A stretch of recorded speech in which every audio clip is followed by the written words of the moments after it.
All right, everybody, welcome to Friday Night Primetime. This is Josh Rohr along with Jen Milliken. What's up, everybody? We got a huge all-star lineup of powerlifting tonight. We're starting off with the 72-kilo women, followed by the 93-kilo men. There are some names on this roster that are superstars in the sport, and they're going head-to-head. I cannot wait for this. It looks like we're going to be starting off with Alice Zheng in just about 30 seconds. We're going to start off in the squat for those of you not familiar. All right, looks like we got Alice up right now, opening up at 145 kilos.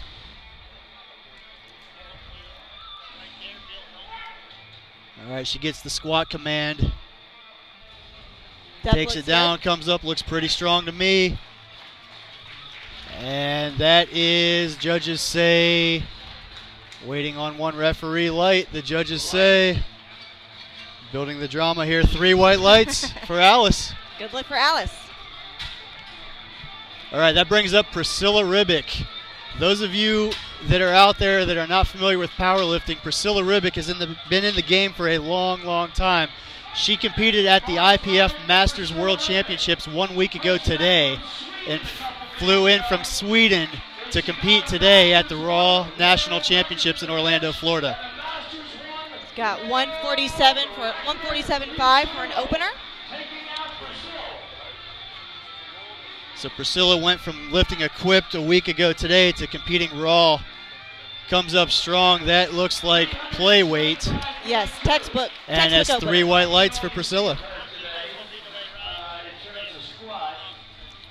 All right. That brings up Marcia Darbouze.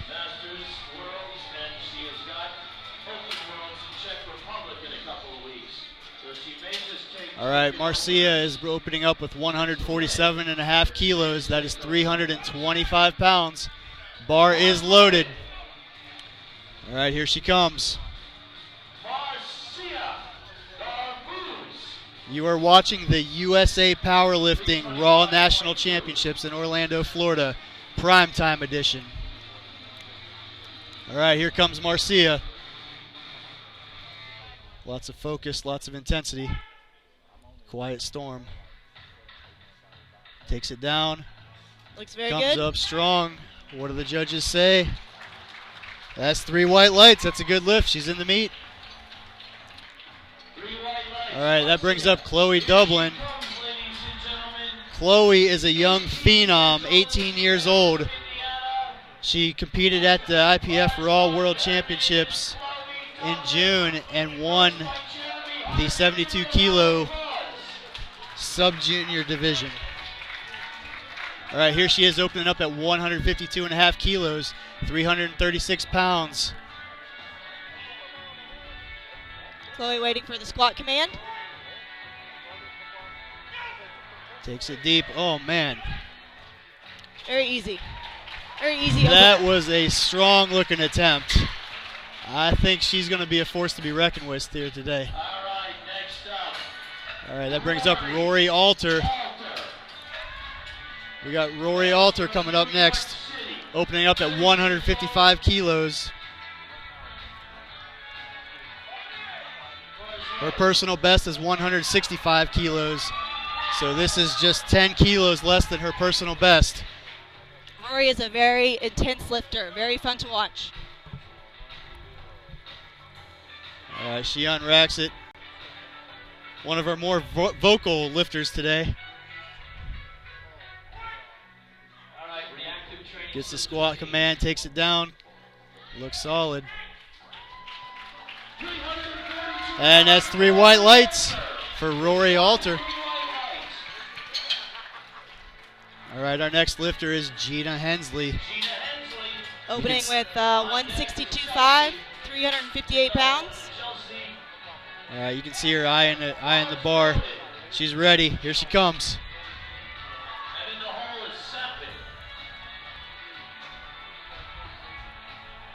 So I think this is the most nerve-wracking part of the meet, is just getting in that first squat. Yeah, I agree. It definitely is, because that's where, to this point, you haven't set foot on the platform, and once you do, it's like flipping a switch. And sometimes that first one can be a little bit nervous. But these lifters in this session are definitely seasoned lifters. So the nerves are still there, but they learn to deal with them, I believe, at this level. And that's 3 white lights for Gina. Gina is in the meet.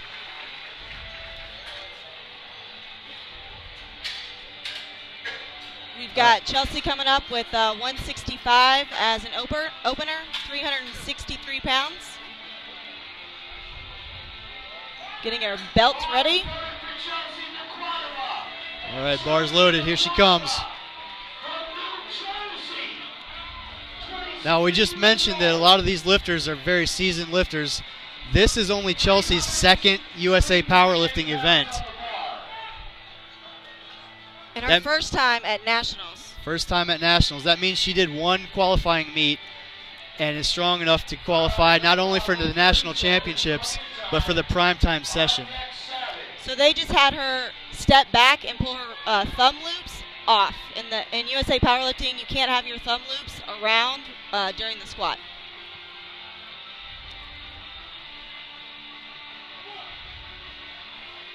All right, lots of intensity. She's ready. Takes her breath, takes it down. Oh, just missed right there. Now, this is something you see a lot of times with lifters that haven't competed as often. Sometimes the nerves get to them. That's right. But I think she'll come back, kind of reset her mind, and come back and get that on her second attempt. Yes, we have Chelsea Savit coming up. She was also on the IPF World Team as an alternate. And I believe finished fourth overall at IPF Raw Worlds. Yep. This past June. All right, Chelsea also opening up 10 kilos under her personal best. Her personal best squat is 180 kilos. This is 170. So if all goes well by her third attempt, we could be looking at a PR for Chelsea. Absolutely.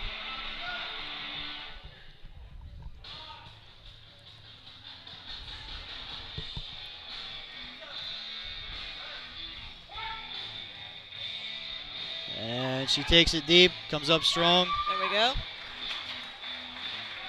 Definitely a little sticky for her, but she'll probably come back strong on the second. Definitely. That brings up Ellen Liverpool. Ellen opening up at 170 kilos. So Ellen finished second place as a junior at Raw Nationals last year. Former junior American deadlift record holder.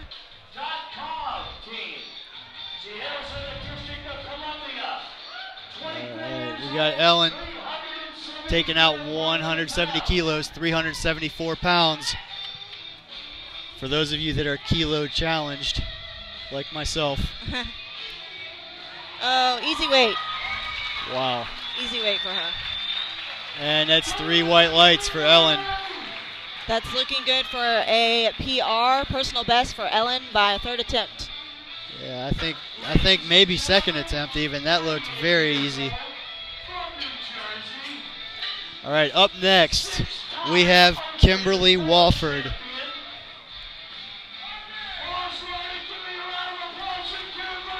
Kimberly is a 17 IPF Open Classic Raw World Record holder. Currently holding 3 world records in the deadlift in total. Her best squat is 186 kilos. She's opening fairly close to her personal best at 180. This will be interesting. This seems like it may be a little bit of a high opener, but hey, you don't question what the best are doing sometimes. You let them do their thing. That's right. And there you go. Makes that look easy. Kimberly Walford on the board with 180 kilos.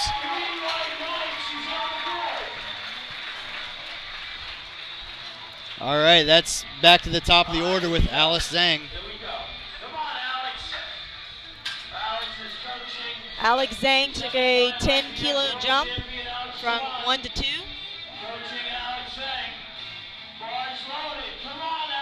All right, bars loaded. Here she comes. And for those of you not familiar with powerlifting, there are referees, three total, one on each side and one in the front. And there are 2 commands in the squat. The lifters, once they unrack the weight, they walk it out and they must stand erect and show that they are in control. And then the referee will give them the squat command. At that point, then they can proceed to squat at any time. She takes it down, comes back up. And once they get back to the top, they wait for that rack command from the referee and walk it in. And that's a good lift, 2-1. It looks like one of the side referees called her for depth.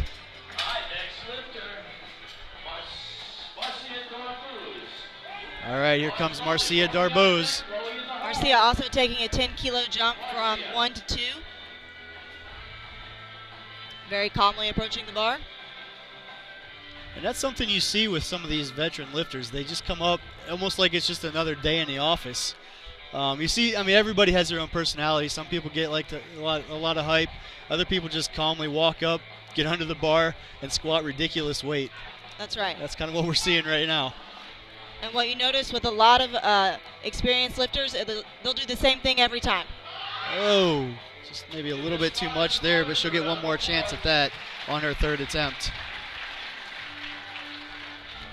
All right, that brings up Rori Alter. Rori also taking a 10-kilo jump, so it's obviously a pretty common jump for a lot of people to take. Some strategy in choosing attempts and the way that you make the jumps. And this is 165 kilos. This will tie her personal best. And so we went from the calm, collected to the borderline intensity overload here as she's getting under the bar. Very intense, very focused. Interesting to see the different personalities on the platform. Always. Let's see what you got, Rori. Yep. Oh, just got stuck there in the transition. She'll get one more chance at that, 165 kilos. I know she wants that one. All right, up next, the teenage phenom, Kloie Doublin. Bar is loaded for Kloie. So Kloie took looks like a 12-kilo jump there, yeah? Yeah, and Chloe's personal best is 168.5 kilos. Now that's not a even 2.5 kilo jump because that is the current sub-junior world record that she holds. Oh. And that's also strong. That was very, very easy lift for her. Judges say 3 white lights. That's 3 whites. You think we're going to see her exceed her current IPF world record on her 3rd attempt? I think so. I think she's going to go for it. I think so. That looks strong. If I were her, my 2nd attempt looked like that, I'd go for it. All right, we got Chelsea coming up next. Chelsea taking it up to 170 kilos. So Chelsea missed her first squat, went up anyways, so she'll need to have this lift. Had a little trouble on the start on the last one with the thumb loops. Step back and let it settle. You can see the focus and concentration on her face. She's ready. Gives the nod to the referees. Let's go. Little twist there. Oh, just got a little bit stuck there. Got a little out of shape. So this is gonna a little stressful situation because if you miss an attempt in powerlifting, and at any particular lift, either the squat, bench, or deadlift, you have to have at least one to stay in the meet. So when Kloie comes back out, she'll have to have that third squat. And here's Gina Hensley taking her second attempt at 172 kilos, 380 pounds. And this is the 72 kilo weight class, meaning they weigh 158 or less.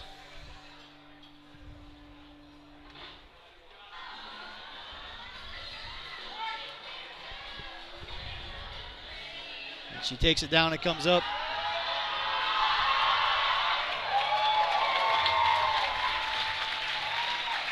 And the judges say 3 white lights. That's a good lift for Gina. All right, you are watching the USA Powerlifting Raw National Championships Primetime Edition. I am Josh Rohr alongside Jennifer Milliken. What's up, guys? Jennifer Milliken, here I am. Here she is. All right, following this flight of women, we do have the 93-kilo men coming up immediately following the third attempt squats. We are on second attempts right now. We got Chelsea Savit coming up with 177.5 kilos, 391 pounds.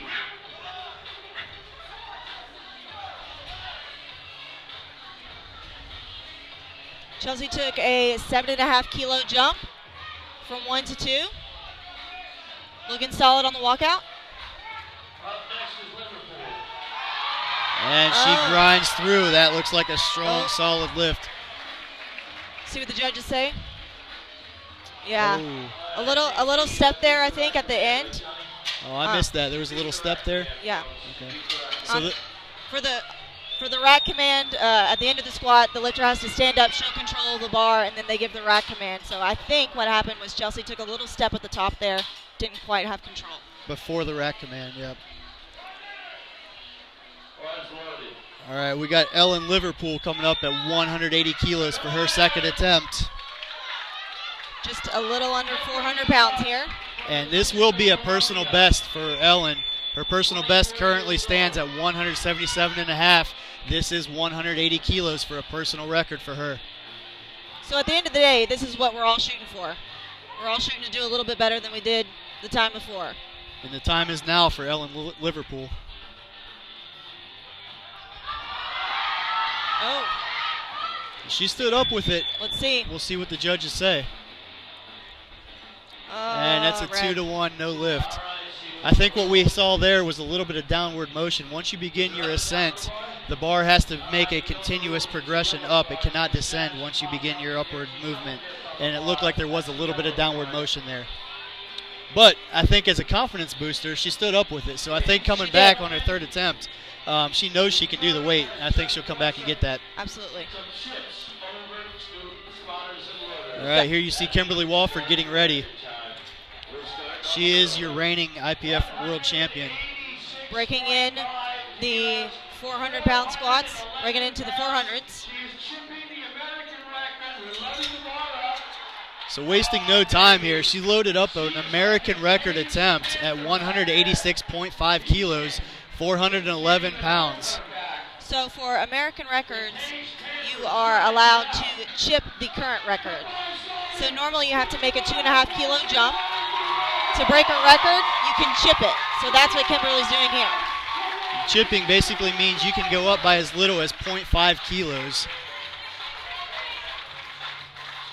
Which can actually come into play in the total because you actually get that odd number at the end as part of your total that can play to your advantage in a tightly contested contest. All right, here's Kimberly. Oh, yeah. Whoa, that looks strong. I think we're gonna see something even more than that on this next attempt. I think we're gonna see more than a chip for sure. I think she came here with her mindset on that American record, and she didn't waste any time getting it.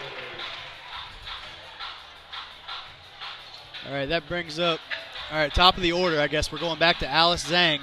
I believe I heard Gino say that Priscilla will only be taking openers. And that makes sense. As we said earlier, Priscilla Ribic competed at the Masters World Championships 1 week ago today. And she's also competing at the Open World Championships, I believe, in November. So she's got a very what's the word? She's been running back to back. Back to back. That's how you say it. I want to say this is what her third meet, right? Didn't she do Open Worlds? Open Worlds is coming up in November. Okay, I believe. gotcha. So she will be doing 3 meets here in the span of basically 2.5 months. So she may be saving. Yeah. All right, so we're back to the top of the order for third attempts with Alice Zheng. She is attempting 157.5 kilos. And what may have happened is they had to let the clock run out for Priscilla and then change the weight for Alice is what I'm thinking happened. And they got it loaded up. You can see the shot of the crowd there real quick. Full Packed house. Yep. I've noticed that as the days go by, the lifters get bigger and so do the crowds. That's true. So Alice will come with a third, little 2.5 kilo jump from 155 to 157.5. So 347.2 pounds. And while we have a second, let's take a second and thank our sponsors. We have A7. A7 is a proud sponsor of the USA Powerlifting Raw Nationals. You can follow A7 on Facebook, Twitter, and Instagram, or log on to www.a7intl.com.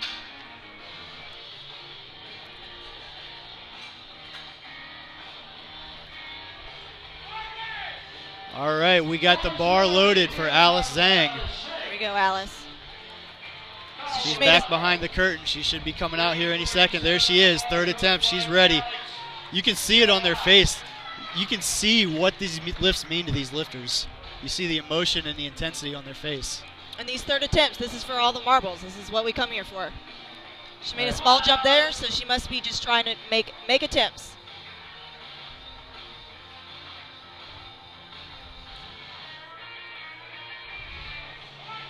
All right, she gets the squat command, takes her breath. And she's coming up, she's coming up, she's coming up. And That's she impressive. came all the way up. What do the judges say? That is a good lift, 2-1. Nice. So Alice is 3 for 3 going into bench. All right, don't forget, following this flight, we do have the men's 93 kilos coming up. We got David Ricks. We got Derrington Wright, David Woolson, the big deadlifter, a whole bunch of superstars in the sport coming up following this flight. But right now, we got Marcia Darbouze. She is attempting 157.5 kilos. So she missed this on the second. We'll see if she can pull it off for her third attempt. And I think she will. I think she's going to come back and get this. I think sometimes just feeling that weight on your back kind of gives you that feeling of, even if you miss it, like sometimes you know. Sometimes you know you did something wrong and you just have to correct it. And sometimes you just get mad enough at the second one that come back to get it. She just missed that one. Not today for Alice. All right, so she's credited with 147.5 kilos going into the bench press. And up next we have Rori Alter. She is taking it up to repeating 165 kilos. She missed this on her second. I think Rori will be able to pull this one off. The first time she missed it, it looked like she may have just done something wrong technically. And she's seasoned enough to probably know what she did, come back and make the correction and get the lift.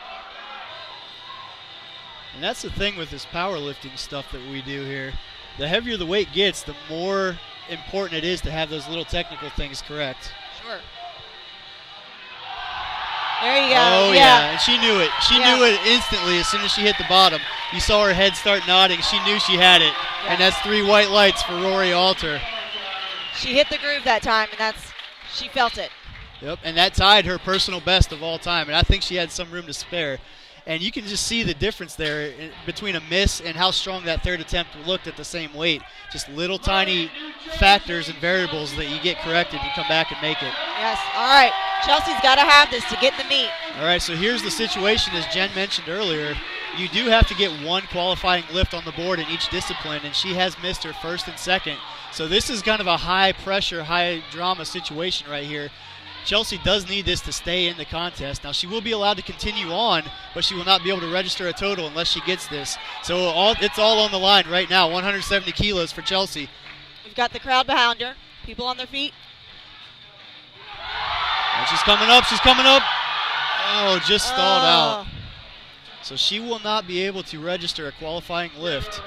But she does get to bench press, she does get to deadlift, but she will be unable to register a total. And I believe earlier you were saying she's relatively new, yes? I think maybe this is her first nationals. Yeah, this is Chelsea's second competition. So yeah, that does play a factor, I think, too, in the experience level. But right now we got Kloie Doublin taking up to 172.5 kilos. 380 pounds for Kloie. Yeah, this does exceed her current world record. So this will be an unofficial world record and a new USA Powerlifting Sub-Junior or T3 in U.S. Let's see what the judges say. American record. And that's a good lift with room to spare. Like, Yeah. at some point, you got to start wondering what the ceiling is for these lifters. That's right. Like, she's 18 years old? Yeah, that's crazy. Like, that's crazy to me. All right, we've got Gina coming up. 175 kilos, 385 pounds. Small jump from 2 to 3. So she's just looking to stack up attempts, stack Yep. up the total. And against these lifters, it's really, everybody wants to build their total. So sometimes taking the small jump and banking on others to miss, you move up the ranks. And that may be what she's doing here. Sometimes you got to play your own game and know what your limits are and get as much as you can in the squat to take that into the bench press and deadlift. And the total, so in powerlifting, you take your best of each discipline, squat, bench, and deadlift. She's fighting, oh, she's wow. fighting. That was a good effort. There You go, gotta give her credit, and she gets 3 white lights. That's a good lift. Good lift for Gina. That was a fight too. Like, I think my favorite part of this is watching the expression and the intensity on their faces. One, the intensity when they come out for the lift, you see the focus, you see the the concentration. But when they get the lift, you see the emotions. Right, and that's what every powerlifter loves about this sport. It doesn't matter how much weight is on the bar. It's that moment that you get that lift that you didn't think you were going to get. And you know what it means to them. Like, you can feel it. Like, I got chills. Like, I feel that when they complete those lifts. All right, right now we got Chelsea Savit coming up, 177.5 kilos. That is 391 pounds. A little slap on the face to wake herself up. That's one way to do it. One way. And you see the chalk there Very from that. strong, very look at strong. the face. She's got a little grin, like she feels it. She knows. She's confident. Up, up, up, up. And she's coming up. She's coming up. Wow. She's coming up. Oh, yeah. That's what She we're talking stands about. up. What do the judges say on that one? And that's a good yes. lift for Chelsea. Wow, it's getting electric in here. They see, the crowd feels it too. Yes. All right.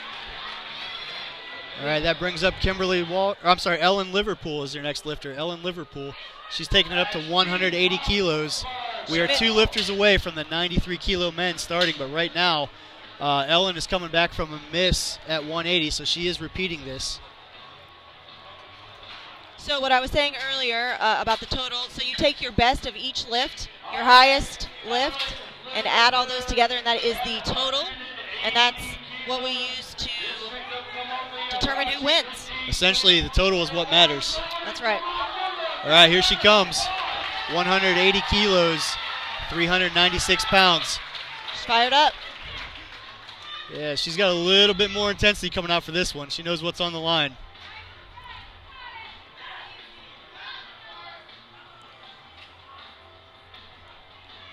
Unrack looks strong. Yep. Walk out smooth. All right, she gets the squat command. And she's she's coming up. Oh, wow. Wow, a little stall there in the bottom, but she fights through. And that's a good lift for Ellen Liverpool. I'll tell you what, the 72-kilo women are putting up a fight for these third attempts. That is a very hard thing to do, and Jen, you would know more than me. You've lifted at the very highest level here. When you miss a second attempt, what's going through your head? Well, maybe you don't miss second attempts, I guess. Maybe that's the wrong question for you. I've missed a few in my time, but it does. It takes, you got to go to a special place in your mind. But to come back after a miss and make it like that is a pure showing of will right there. I think a good thing to have in powerlifting is a short memory. All right, we got Kimberly Walford, who chipped the American record for her second. Went to 188 kilos, 414 pounds. I think this is going to be a piece of cake for her. All right, Kimberly Walford, she's looking to take over her current American record that she just set, moving it up to 188.0 kilos, 414 pounds. One of the best in the business. And she's coming up. Yep. That looked plenty strong. And that's 3 white lights for Kimberly Walford. And she is our final squatter of the women's session. We are moving on to the men's 93 kilo class. Now we got We got quite a range of characters in this one. We got a late 50-year-old David Ricks, who is one of the best in the business at age 58. Otherwise known as Superman by some. By many. We got Layne Norton, who was national champion in the 93 kilo division. We've got L.S. Mcclain. Went to IPF Worlds back in June, was able to win there. Brought Dave Ricks up on the podium with him. Had a special moment. We all cried. So so this class, let's see what the roster says. We may have more than 3. We have 3 either reigning or former open national champions at 93 kilos going head to head. That is it. That's stacked kind of class. crazy. Yeah. So while the women were lifting, the men were back there warming up their squats. And as the women are back there now, they'll start warming up on their bench, getting the platform cleaned up a little bit.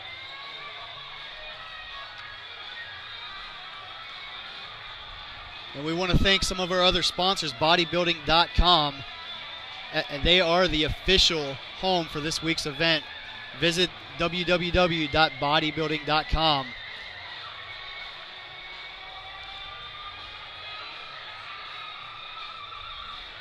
And we do have a full weekend schedule of lifting. We have Primetime tonight, which is Friday. We also have a full day of lifting Saturday, followed by the Saturday night Primetime. And then we also have Primetime on Sunday, where you'll see Big Ray Williams. What do you think he might do? I think he'll probably squat way more than I'll ever dream of ever even having in my hands. I think that's a good prediction. All right, we are starting off the men's 93 kilo flight with Jonathan Cayco. He will be opening up at 252.5 kilos, 556 pounds. Looks like they're getting the platform set. So 556 pounds will be the lightest attempt we see for these 93 kilo men. The lightest. The lightest. That's insane.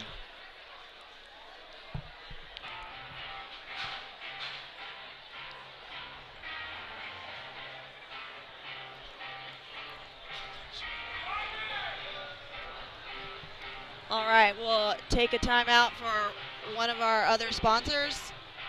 We've got Sling Shot. This segment, our USA Powerlifting Raw Nationals, is brought to you by Sling Shot. Find out more at www.howmuchyoubench.net. That's www.howmuchyoubench.net. All right, we got 30 seconds left on the clock for Jonathan Cayco. So when they get the bars loaded signal from the referee, they have 60 seconds to get the squat command. That means they have to unrack the bar, get set, show that they're locked out and in control, and get the squat command. So we're kind of pushing the limit here as we're down to 15 seconds on the clock. Let's see if he can get it unracked and get set in time. This is not the way you want to start if you're not able to get set in time. He's down to 5, 4, 3, squat just in the nick of time. Wow. That definitely adds to the intensity here. And that's a good lift, 3 white lights. That squat was definitely not a problem for him. I would have hated to have seen him get timed out for that. Yeah, that's one of those things that, if you miss a lift, because you can't stand up with it or you don't squat low enough, those are things that, you weren't strong enough that day, or 2, you did it yourself and didn't go low enough, but just to not even get the opportunity, that would be very, very hard to deal with. That's something you beat yourself up over for a while, probably. Yeah. All right, up next we got Chance Mitchell. He's opening up at 255 kilos, 562 pounds.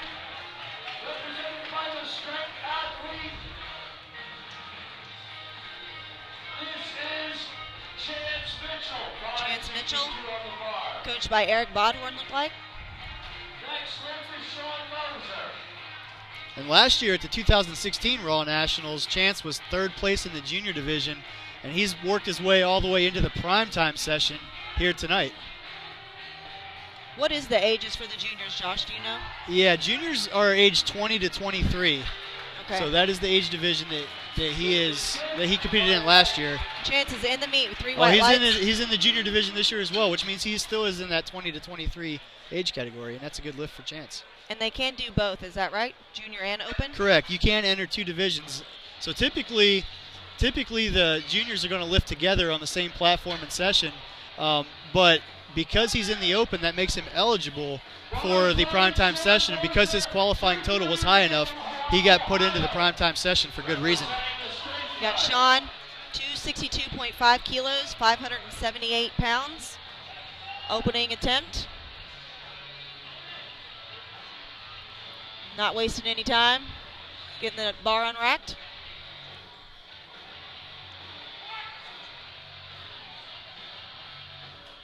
And he takes it down and comes up, and that looks like he's got plenty of room left there. That was the thing of beauty. And that's 3 white lights for Sean Moser. All right, here's the guy, the 2014 and 2015 93 kilo national champion, Layne Norton. Now Layne took a little time off. He had a little bit of a back injury. I saw him compete here in Orlando at the Southeast Regionals. He got his qualification in. He made the primetime session. He's back. He wants to be back on top. He's opening up at 265 kilos, 584. Now this is a guy that you see all the emotion on the face. You see him pacing around in the back. You see the tears in his eyes. It means that much to him. Here he is opening up at 584. And the crowd is ready for Layne Norton. They are fired up as soon as he walked onto the platform. Definitely one of the fan favorites here. And he makes that look easy. Little smile on the face. He's back. The judges, 3 white lights. He's back. All right, your next lifter is David Woolson. He's opening up at 267.5 kilos, 589 pounds. All right, David Woolson.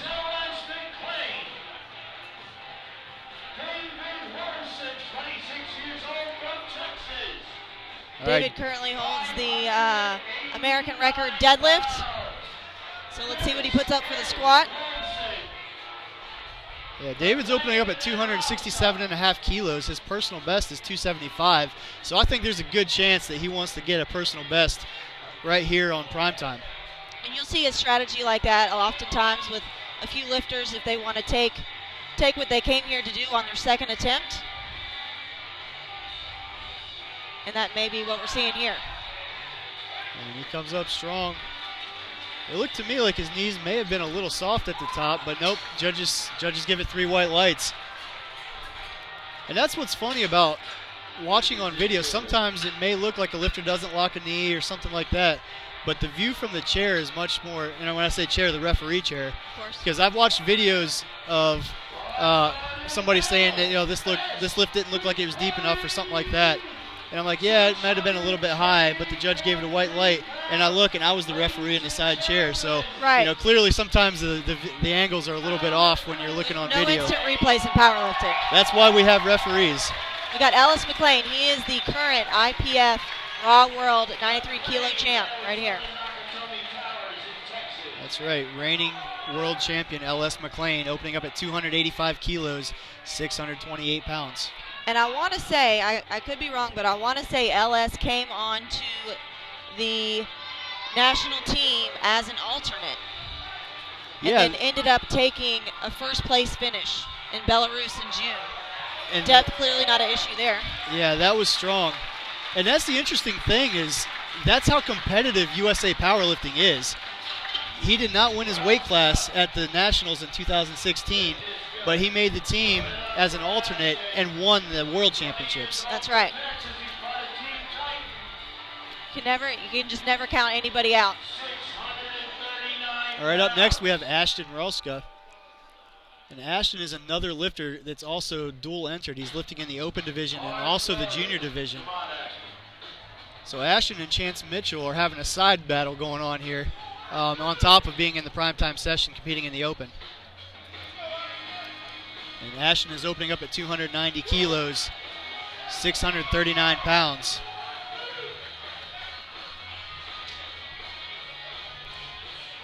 Ashton getting set up under the bar. You watch a lot of lifters walk it out, get the squat command, and then take a big breath. What they're doing there is bracing their core against their belt. And that looks strong, and that's a 3 white light. Good lift for Ashton Rouska. Up next is the David Ricks. The David Ricks. 58-year-old David Ricks, still competing at a very, very high level. He took silver at IPF Raw Worlds. So we mentioned LS Mcclain a little bit ago. David Ricks actually won. No, I'm sorry. David Ricks was one of the lifters also at the Raw Worlds. I believe you said he got second, correct? Yes. Yeah. Yep. And David Ricks has been a big mentor, a guy that LS really looks up to. So it's really interesting to see that go on at Worlds. LS brought him up on the podium. David Ricks with his signature, let's go. That's what gets him psyched up every time. Like a pro on the unrack. 644.8 on the bar.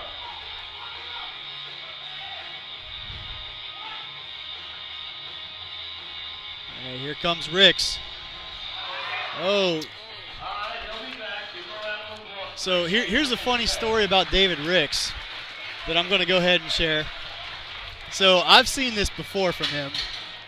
David is such a seasoned lifter that it's almost like he doesn't feel the pressure and sometimes doesn't realize that it's time to go ahead and turn it on. I've seen him miss his opening attempt, miss his second, and then come back and make a third like it's nothing. Sometimes, maybe being 58 years old takes him a little bit longer to get hyped up. I don't know. Sorry, David. But I have no doubts he's going to come back and make that because I've seen it so many times. He's just such a professional that he'll be able to come back and make that. That's right. All right, going into second attempts, we got Jonathan, 2 at 57.5 kilos, 567 pounds. A 5 kilo jump from 1 to 2. He was one we were nervous about getting timed out earlier, but he looks solid here. Yep, Jonathan is 25-year-old out of California. Very smooth first attempt. I don't expect any problems here. Very nice. And that's a good lift for Jonathan Cayco. So watching a lot of lifters, you see these opening attempts and you know they got 2 more. So if they have a tough time on their first attempt, you're always a little nervous for the next 2 attempts coming up. Yeah, you really, in my philosophy, but take it for what it's worth, is you want to get a lift on your opener that is easy enough that you feel good, you build your confidence and kind of move on from there. If you struggle on your first one, sometimes that really messes with your thought process. Like now you start questioning yourself and you really don't want that as a lifter. Right. As a lifter, I like to build a little momentum. You know? Absolutely. All right, right now we got Chance Mitchell, 270 kilos, 595 pounds.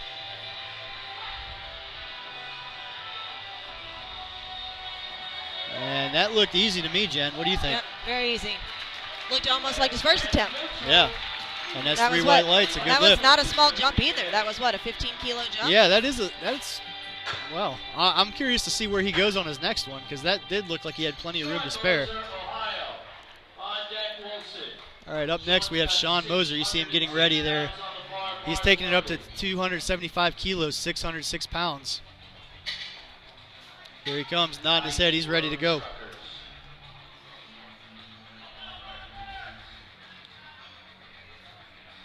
Getting his hand set here. Had a smooth first attempt. Easy unrack there. He's got a pair of wheels on that boy. I was just thinking the same thing. He's got some legs made for squatting. And he comes up with 606 for 3 white lights.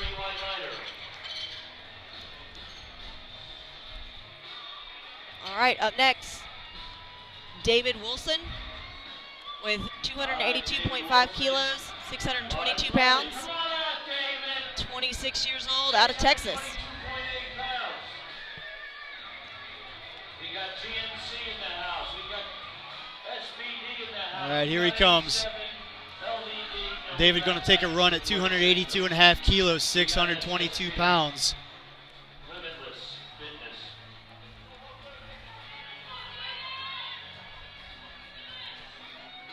So he's getting under the bar there. That's a low bar position. It's what you'll see most lifters here using. Some will wear it on top of their traps. He's got his signature wide stance squat.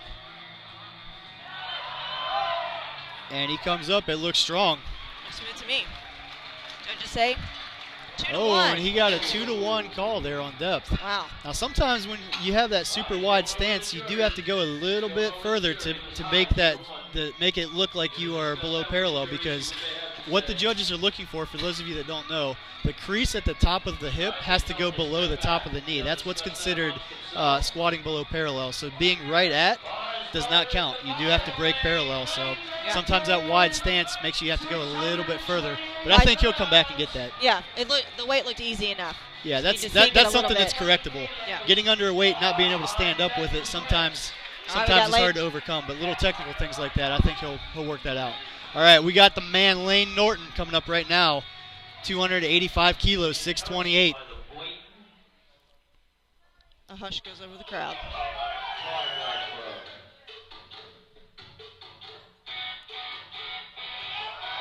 Yep. And he stands up with it. That's 3 white lights, a good lift for Layne. And you mentioned the hush coming over the crowd. It's not like this is golf where everybody needs to be quiet, because it's really interesting when people come out, like they get the squat command, everybody gets quiet. As soon as they hit the bottom and start to come up, it erupts. That's right. It's crazy. The crowd knows when they need it. And that extra little bit of noise and adrenaline from the crowd, man, that's what gets you up sometimes.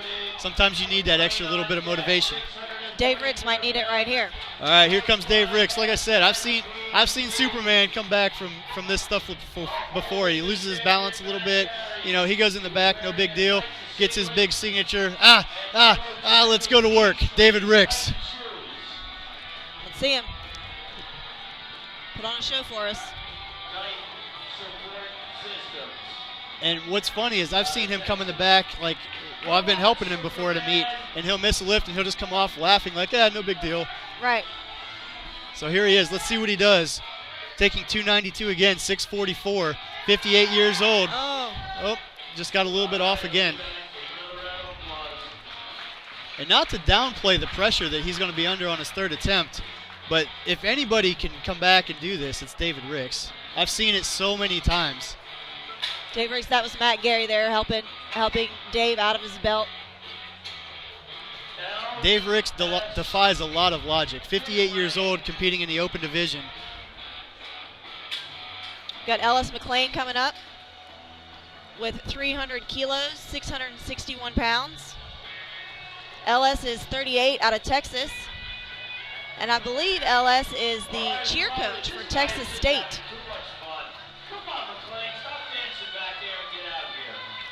LS is full personality. And an absolute South Park fanatic.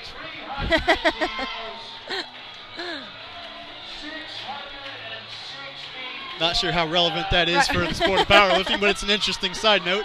Fair enough. LS having a little fun with the spotters and loaders there.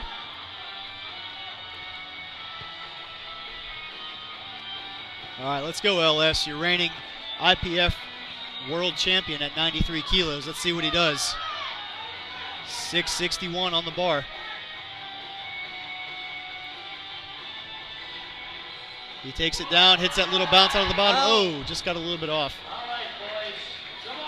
And that's the thing, though, with, we mentioned this being very technical. Like, watching this on the screen, I didn't really see anything technically wrong there. But a lot of times those adjustments are so fine and so small that those lifters can make minor corrections that make all the world of difference. Absolutely. And a lot of times they'll come off the platform and immediately they'll be like, it was my foot, it was this. They know right away. Right. All right, we got Ashton Rouska. He is the heaviest squatter, the highest squatter, I should say, of the second round so far with 305, 672 pounds. 20 years old. Also out of Texas. 20 years old. That's kind of ridiculous. That is kind of ridiculous. All right, he's getting ready, chalking up. Oh, he's got it. He wants it now. Let's go. 672 on the bar. Do you think he'll take a shot at 700 if he makes this? We'll have to see. Yeah. To see what number 2 looks like. It's easy to coach here from the press box, right? Much easier.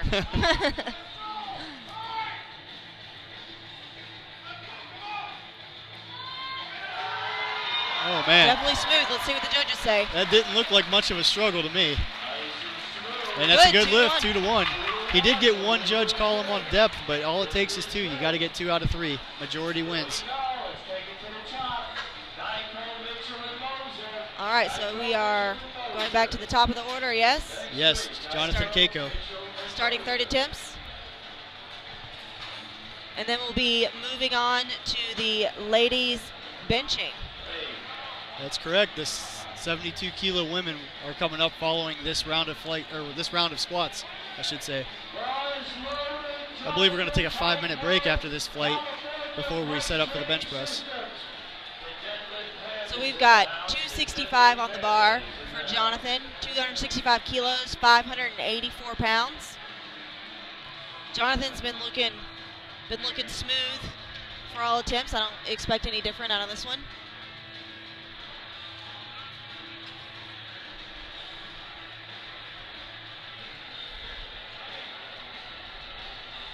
Getting set up there.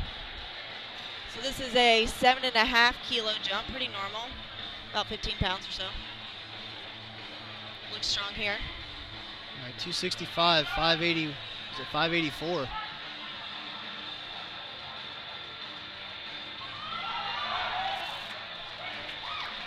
Yep, easy enough. And his personal best was just exceeded. His best was 262.5. That was 265. So congratulations, Jonathan. Yes, clearly had a little more. Wasn't being too greedy there. Just got the PR and moved on. We got Chance coming up, 277.5 kilos, 611 pounds, 23 out of Texas. Coached by Eric Bodhorn. He's ready. All right, here comes Chance. He took 270 on his second, and he's up to 277 for his third.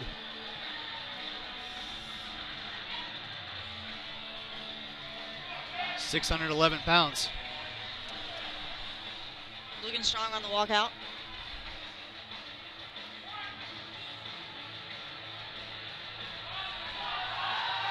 Oh yeah, he knows right there. Judges say. And that's a good lift. 3 white lights, as you said.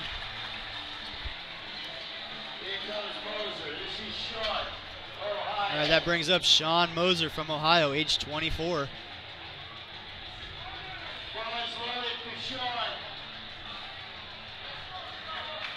All right, Sean with 622 pounds out of Ohio. Ohio State graduate. His second was no problem. I expect no different here for the third.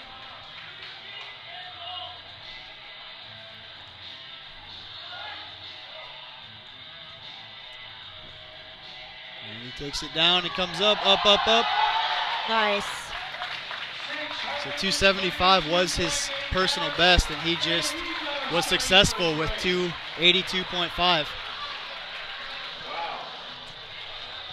All right, we got David Woolson coming up, 26, with 282.5 kilos, 622 pounds. He took this as a second and missed, so and he's going to retake it for the third. 282.5. Yep. 622. Spotters and loaders getting the rack height right there.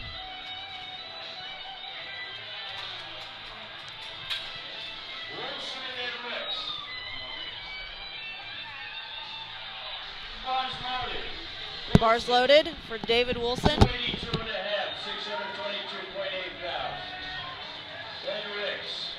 Let's see if he can finish this. Mcclain and Rouska.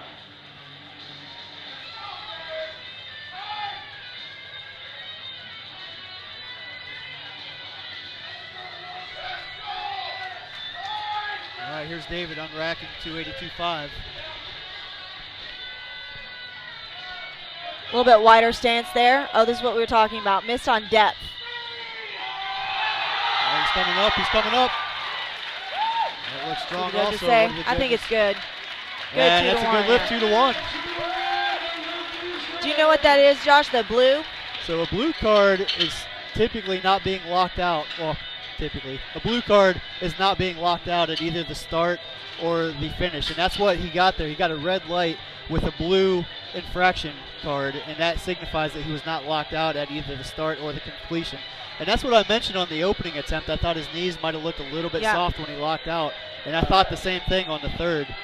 So Let's get some clapping going. You All right, so we've got Dave Ricks here. He's got to have this to stay in the meet. all right, let's go, Superman. Crowd's on their feet. Let's go to work.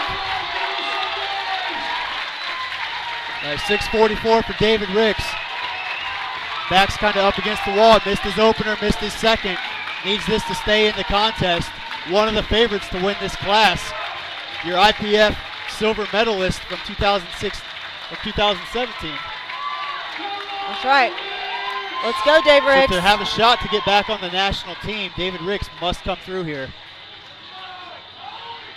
Let's go, Superman.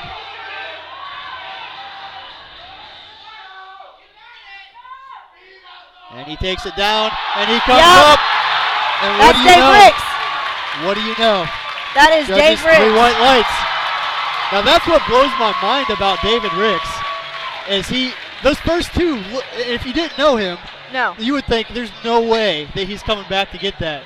But I've seen it so many times with David Ricks. He misses this, misses that, comes back, or goes up and comes back and That's makes right. it look easy.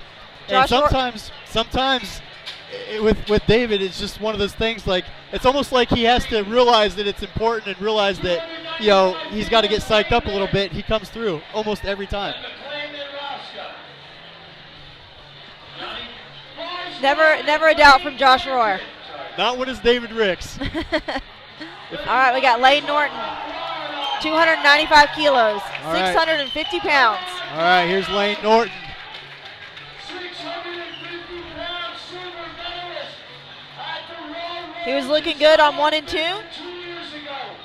Second strongest in the world. And he's glad to be back on the platform. Let's see what he does here with 295 kilos. Takes it down, Oh. comes up. Yes, sir. Looks like he's going to Nice. stand up. And the judges say, 2 to 1. 2 to 1. He got a 2 to 1 call there. He got a red card from both side judges. And what a red card is means that he did not hit the proper depth, the required depth. And again, that being the crease at the top of the hip below the top of the knee. So that's got to be disappointing for Layne, especially when you stand up with it. You know the strength is there, to just miss executing it properly by a little bit. That's right. But as I was saying earlier, in this sport as a lifter, you got to have a short memory.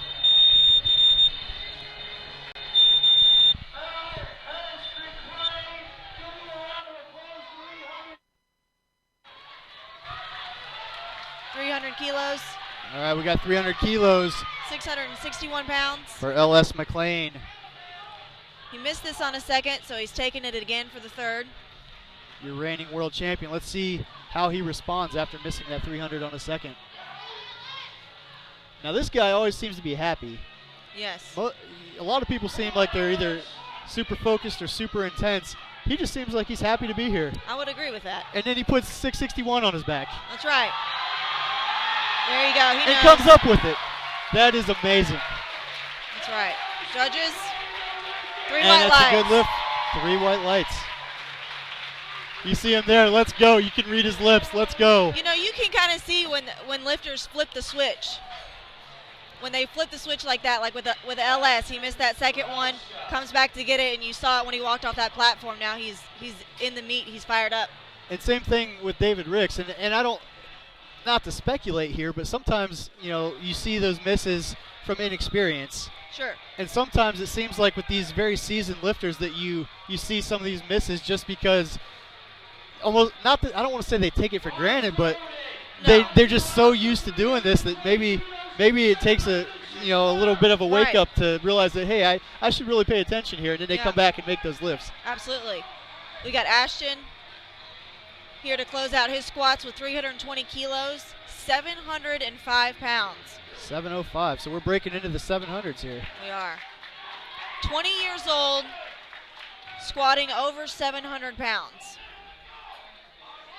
And the crazy part is this guy has done 2 marathons, and he's currently training for his 3rd. Oh, wow.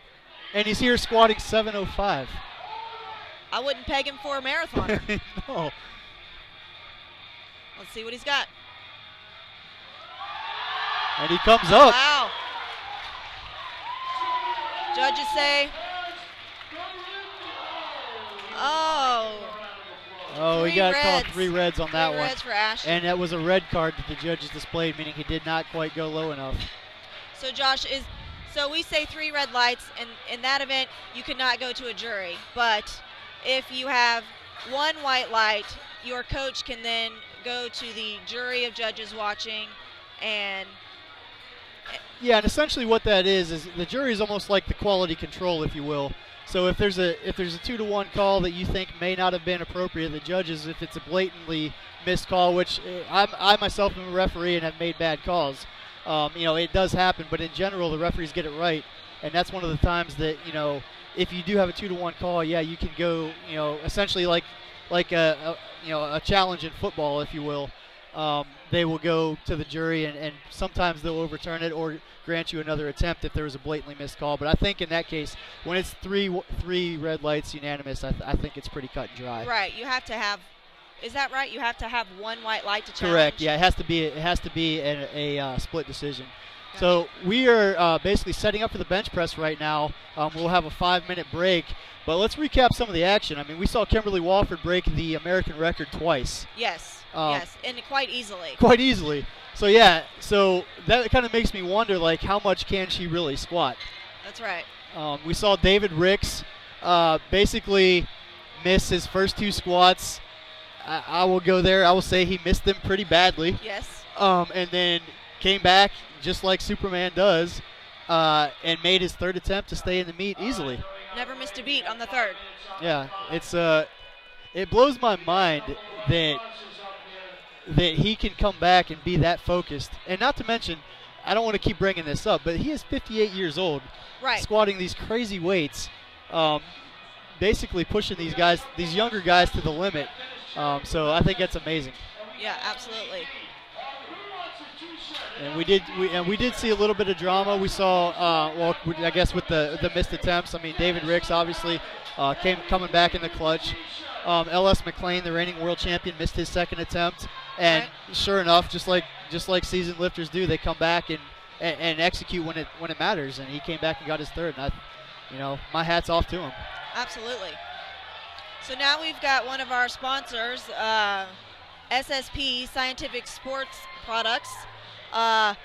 Throwing out some free samples and t-shirts to the crowd, keeping the crowd interested. SSP is the brand for drug-free athletes. You can find out more at sspnutrition.com. And just to recap, this is the 2017 USA Powerlifting Raw Nationals. I am Josh Rohr alongside my sidekick for the evening, Jen Milliken. What's up, Jen who Milliken? Lifted on Wednesday? Wednesday night, that's right. And how did you do? I know the answer. I did well enough. Well enough. Very modest if I do say so myself. And those of you that are wanting to watch some of the other weight classes, just to give you a little rundown of what we have in store. Saturday, we have the 84 and 84 plus kilo women, and we also have the 105 kilo men.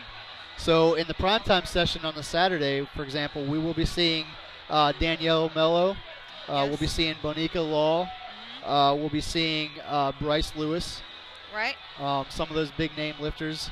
And now, not to build too much hype here, but the 105 class, correct me if I'm wrong, has the current American record holder competing, has the reigning world champion competing and the reigning world record holder competing, who happen to be 3 different lifters. Yeah. Which that in itself is kind of crazy. That they're all USA powerlifting lifters. That's right. A little something for everyone. A little sprinkle of all the records there. A sprinkle of all the records. So next year, this is Raw Nationals. We have this every year, annually, and what happens here is those that win their weight classes are then selected, if all goes well, are selected for the U.S. national team, who will then, if they're able to go to IPF Raw Worlds, which is typically held in June. Yeah, and what we say, potentially selected. Basically, you win your weight class, you're the first one up. But USA Powerlifting being a drug-free organization, we do drug tests, and all of the lifters on the national team, they get randomly selected. So they get a knock on their door without any notice, and they have to get drug tested and pass these drug tests.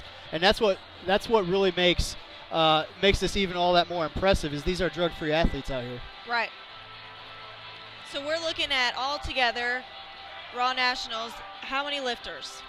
I believe this year there were 1,150. I'm making up a number because I don't know the answer. Right. Over 1,100 lifters. Over 1,100 lifters. We know that much. We at least know that. So it is a crazy amount of talent that is being, I guess, infused into the sport, and we're seeing it here at the Raw Nationals, especially, some of these primetime lifters. Again, we talked about David Ricks, who's been competing since the 80s, and then we have other lifters that, this is their second meet. Now, when we say it's their second meet, basically that means this is that's the most inexperienced you could possibly be to lift at Raw Nationals, because you do have to do a contest to qualify. That's right. So you have to, in order to get a ticket to USA Powerlifting Raw Nationals, you have to achieve a qualifying total. And, those qualifying totals are set by the national board. Is that correct? Yeah, so basically the Raw committee proposed qualifying totals and established them. And what's crazy is when they put them out there, everybody's like, that's kind of tough, but it's not bad. And then we had so many lifters that some of the divisions we actually raised them, and we still have over 1,100 lifters, which basically means we're raising the bar and everybody's rising to meet that. That's so right. It's kind of incredible. For a lot of lifters, this meet is what they're training for the whole year. This is what they look forward to. They come here to see the people they know, see the people they're watching on Instagram and on these live feeds. They come here to see them and enjoy the camaraderie of the sport. That's right, and it looks like we are about ready to go here in the bench press portion of the contest. And we start off the bench press with Ellen Liverpool opening up at 70 kilos. 70 kilos, 154.3 pounds. 24 years old.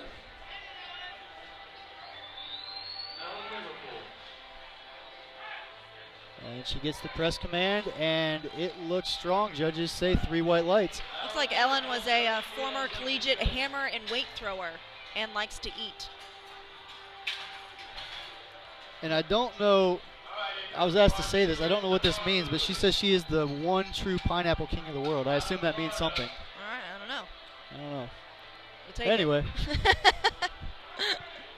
We've got Marcia coming up. 77.5 kilos, 170 pounds. 28 out of Florida. We're here on our home turf. And we talked about the referees and the commands that you get in the squat. In the bench press, you get 3 commands. You unrack the bar. Once you're holding it and locked out in position, you get a start command. And once the bar is motionless on the chest, you get a press call, and then you wait at the top locked out until they say rack. So what the judges are looking for here on the press is actually for the bar not to be touching the chest, but to be touching the chest and be motionless.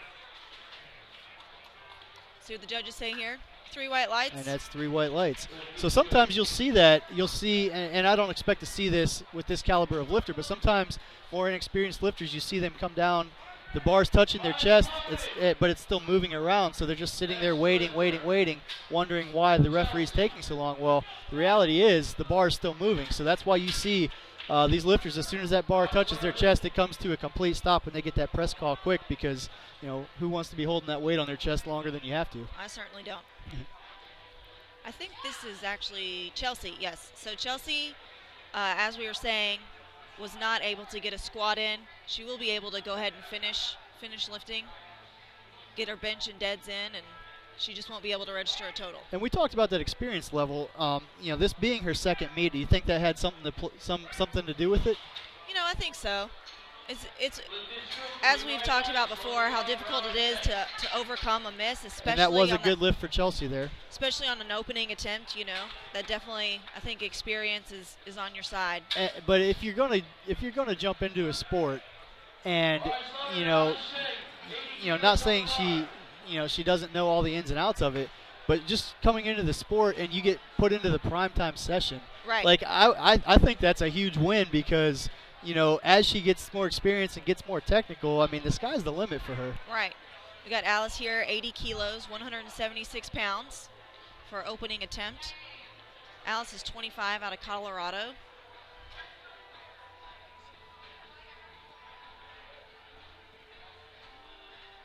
Looks like Alice was the 2016 63 kilo raw open NAPF champion.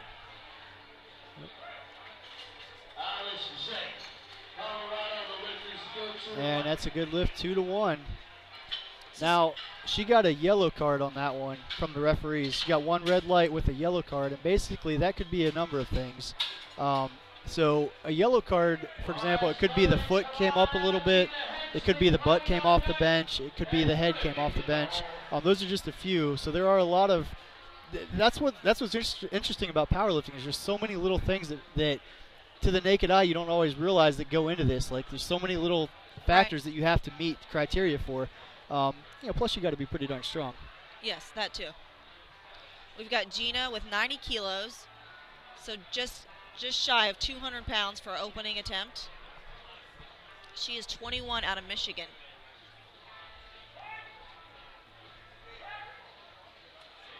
Looked easy enough. Let's see what the judges say. 3 white lights. Okay, so that's a good lift for Gina. Now, her personal best bench press is 85 kilos, and she just started off with 90. Yes, she just destroyed that personal best. Wow. So we've got Gina. All right, Same attempt. Now you see kilos. Kloie Doublin coming up here. She is the 2017 IPF Sub-Junior World Champion and record holder. She just set a record. She did just set a record. In the squat. She's a senior in high school. She's applying to Harvard College for next year. A senior in high school, applying to Harvard next year. Opening at 97.5, 215 pounds. 215 pounds, weighing less than 158 pounds, and 18 years old. That's kind of crazy, and that's a good lift for Kloie. I've only been in this sport 4 years, and I remember when a 200-pound bench was like the cool thing to do. Well, yeah, I played football in high school, and I remember I don't think I benched 200 pounds until my senior year. So we've got Priscilla here taking her opening bench attempt.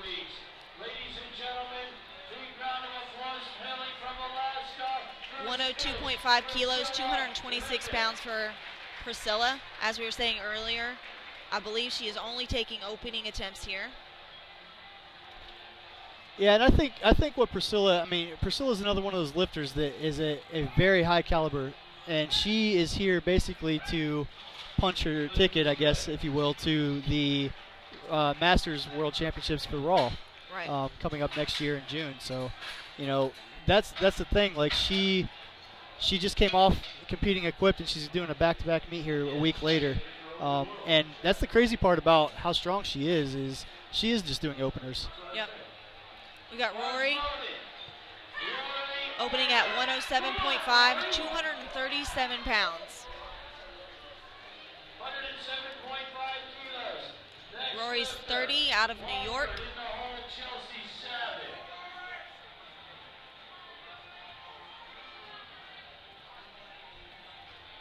So interesting part about Rori is she is a dancer turned triathlete turned powerlifter. So she's kind of had a little bit of various background here and found her way to powerlifting.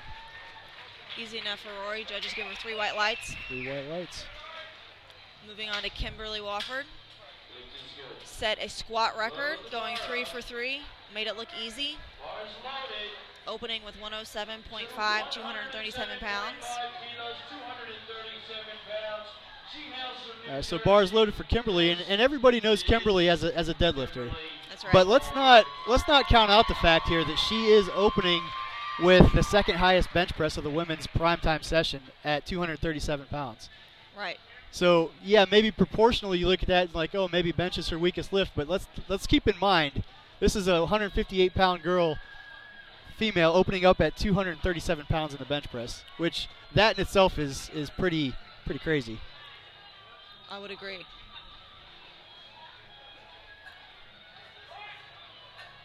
We are not lacking range of motion for Kim's bench. And that's 3 a white good lights lift. for Kim. All right, your next lifter is Chelsea Savit. Chelsea's opening up at 117.5 kilos.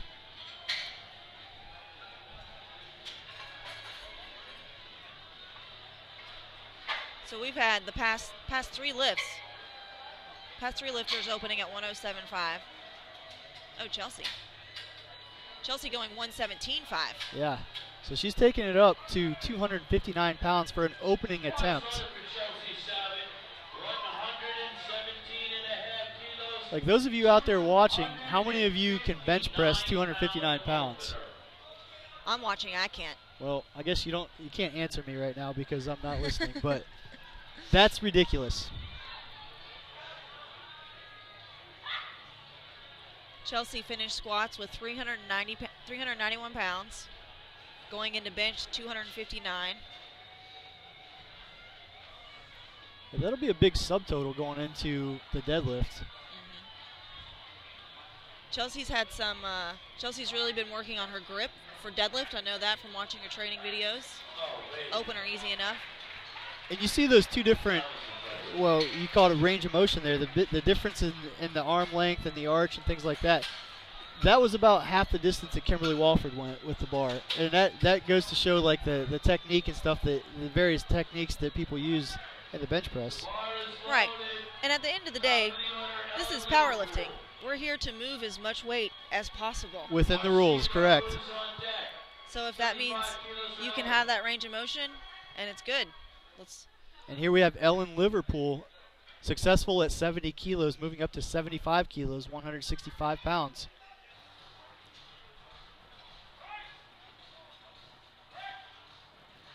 Easy enough for Ellen. Judges, 3 white lights. And that's a good lift for her. Up next, we got Marcia Darbouze taking an 80-kilo attempt for number 2, 176 pounds. She finished with the 325-pound squat. And one of my favorite parts about powerlifting is the various backgrounds of people that you have coming together to share a sport. For example, Marcia is a physical therapist that helps kids get better and adults walk again after paralysis. Like, how cool is that? That is very cool. And here she is benching 176 pounds on her second attempt. Talk about inspirational for those people, Exactly. Talking the talk and walking the walk. And benching the bench. That's right. And that's a good lift. 3 white lights for Marcia.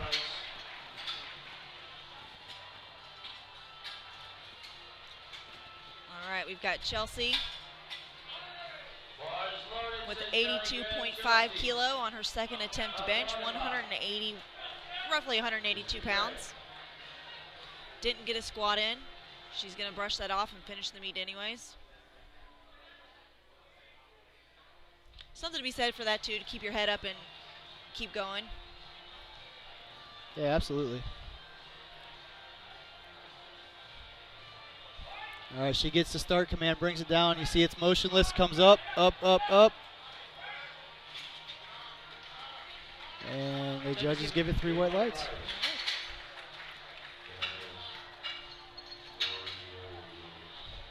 All right, we've got Alice coming up, 85 kilos, 187.4 pounds. Finished squats with 347 pounds. So she's got a forecasted total of 408 kilos, 898.4 pounds. So the forecasted total is the number we're looking at with the current attempts made, correct? Correct. And projected finish with your opening deadlift as well. Right. So based on what she's already been successful with, and if she makes this attempt, she will have a forecasted total of 898, correct.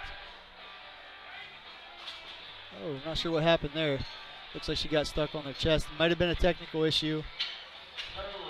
Not sure there. And that's the thing with the bench press. Like a lot of things, I mean, very small things can make a huge, I know I've said this before, I'm not trying to beat a dead horse, but, you know, little tiny technical corrections can really go a long way, and it might have just been something like that for her. Absolutely. Bench can definitely be a temperamental animal. One day you go in, things fly off your chest, put 2 kilos on the bar, stapled. Got Gina here with 92.5 kilos. All right, so she made a small jump, 2.5 kilos. She opened at 198, 90 kilos, and only jumped to the minimum 2.5 kilos. So maybe she knows something that maybe the first one was a little bit harder than she thought it would be. So, you know, playing the smart move here, if it was the case, you know, trying to get as many kilos as she can out of the bench press. Gina finished with a 385-pound squat. See if she's going to put. And she comes up with it. Now, do you think there's some possibly? Nope, good lift there. So what I'm saying right there is what I was about to say is you saw the bar stall just a little bit, but there was no downward motion, so that is allowed. And sometimes that can be tricky when the bar's moving up quick, comes to a dead stop, and moves again. Sometimes it gives you the illusion that there's downward motion, but the judges have that front row seat, and there wasn't. And if the press is uneven, that's fine, right? Correct. Yeah, as long as the whole of the bar continues to either, basically cannot descend. So it can stop, but it cannot descend at all. But right now we got Kloie Doublin at 105, 231 pounds. Imagine being a football player for a second in the weight room in the high school, and you're being outbenched by Kloie Doublin. I think I'd probably be trying to recruit her to play. I was going to say, I would ask her for some bench tips. Yeah, exactly. Yeah, Priscilla taking a second here. All right, so Priscilla's back. Maybe they were saying she was only taking an opening squat attempt. Yeah, that could be. Yeah, bench is for the most part less taxing on the body overall. More taxing on the mind. More taxing. Yeah. Exactly. All right, so I guess this is Priscilla, 110 kilos, 242 pounds. Yeah, this is a Masters American record, so maybe that's what she's here thinking. Well, I'll just go ahead and, have a casual day breaking a few American records in the bench press. So, and with Priscilla too, we were talking about she's just coming back from another Worlds meet. Priscilla also, this is a raw meet, so we're not using any supportive gear here. We got Rori coming up.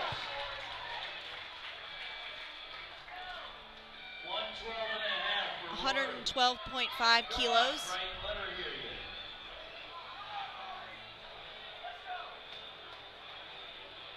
£248 pounds. Rori is a doctor of physical therapy, strength and nutrition coach. Yep.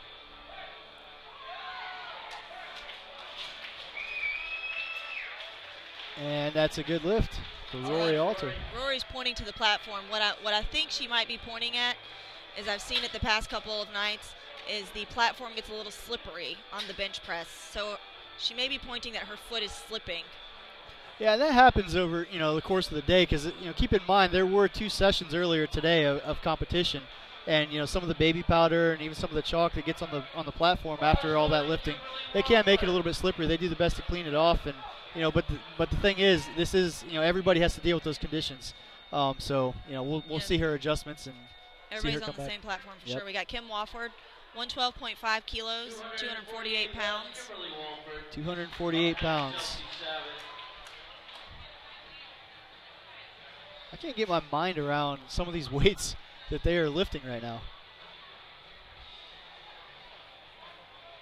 The reason we don't want the feet to slip on the bench press, so what we're doing, what a lot of lifters are using is leg drive. So they'll forcibly drive their legs back to help move the weight. And if your foot slips, it's going to take a lot of drive out of the And that was a good lift for Kimberly Walford, 3 white lights, successful at 248 pounds. And now we got Chelsea Savit coming up. She is moving to 270 pounds, 122.5 kilos. Now, definitely, this is, as we stand right now, the biggest bench of the female competition in the 72 kilo primetime session.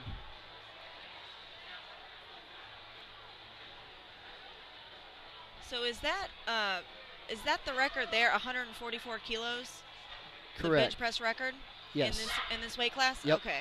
Yeah. So the current record is 144 kilos. So we're about 20 kilos under here, roughly. Yeah. Not good at fast math. I'm not good at math. Chelsea finished with a 392-pound squat. All right, here she is with 270. That short range of motion. Very sweet range of motion. Strong press back up. And her coach in the background nodding his head. Yes, sir. That is a good lift. 3 white lights. All right, so we're back to the top of the order with Ellen Liverpool. Ellen Liverpool taking 80 kilos for a third, looking to go 3 for 3 here on the bench press, 176 pounds. And don't forget, this is the third attempt. This is basically where sometimes lifters will go for broke because this is their last shot at a big bench press. And keep in mind, following this immediately will be the men's 93 kilos.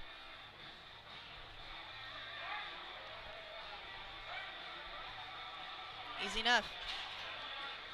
Easy enough. Judges say 3 white lights. Now, that looked like she had a lot left there. So as a coaching strategy, Jen, do you think sometimes that lifters will save a little bit just to be able to, leave with some confidence coming into the deadlift, especially if deadlift is kind of your better event? Absolutely. I think should always be building the total. Get every kilo that you can. And sometimes you take the sure bet, especially on something like bench, which we were saying earlier can be a bit temperamental. Yep. Definitely not a lift I want to take a lot of risk on. Yeah. So this is Marcia Darbouze taking it up to 82.5 kilos, and this might be another situation, going up 2.5 kilos. Maybe that second one felt a little bit hard, and she wants to try to. Yep. So she tries to get that 82.5. It comes up just short. So she is credited with 80 kilos, 176.4 pounds going into the deadlift. All right, this brings up Alice Zheng. She missed at 85 kilos and will be repeating that, 187.4 pounds.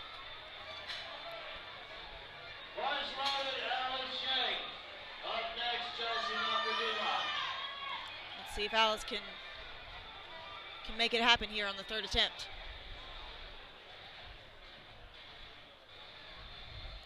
Alice finished with a 347-pound squat.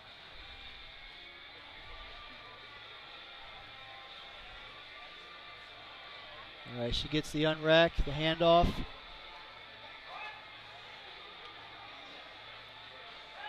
Gets the press, and just a little too much today. So some people will take. I haven't been paying too close of attention, but some lifters will take a handoff from the spotters and loaders there on the platform, and some will do a self handoff.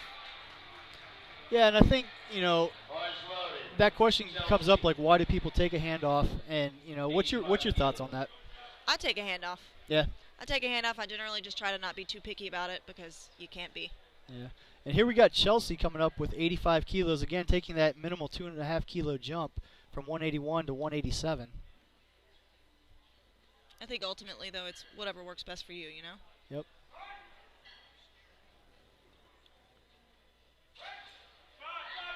Driving it up, driving it up. Air path looks good. And that was a good press. Let's see what the judges say. That is 3 white lights. Good lift. Yeah, Chelsea 3 for 3 in the bench. Gets a high five from her coach. Those are always the best high fives. Yes. Sometimes they're more like a tackle or an attack. All right, that brings up Gina Hensley again, taking that 2.5 kilo jump from 92 to 95, 209 pounds. Gina finished with a 385-pound squat. Setting up the arch.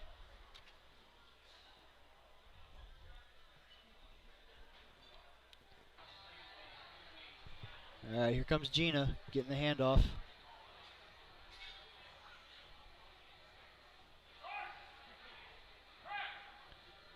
Press, press, press. Oh. Looks like she just got stuck there a little bit.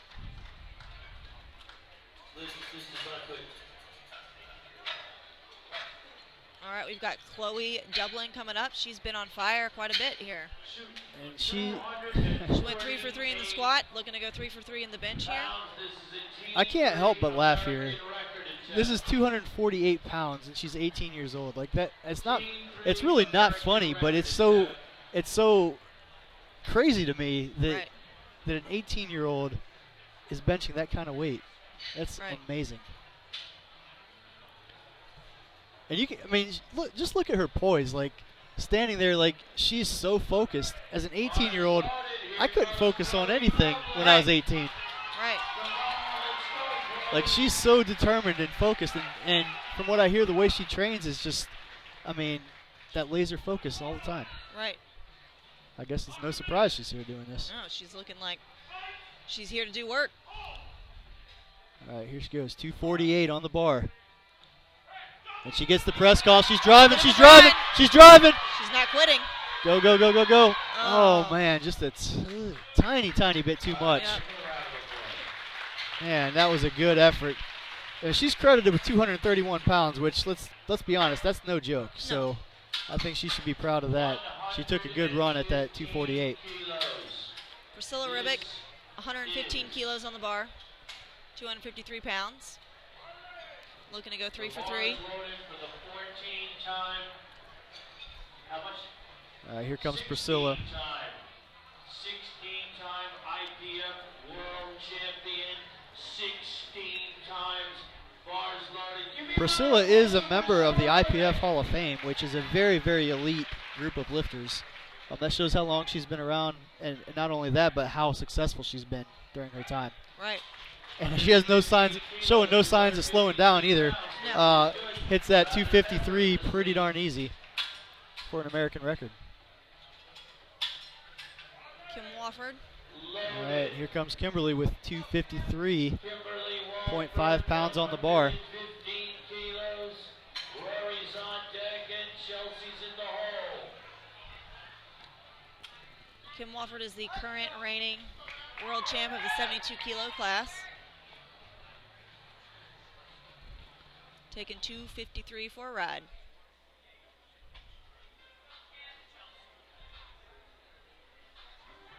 And she wanted to give a shout out to her friends and family watching the live stream. Kim is 38 out of New Jersey. Powers through, that's strong.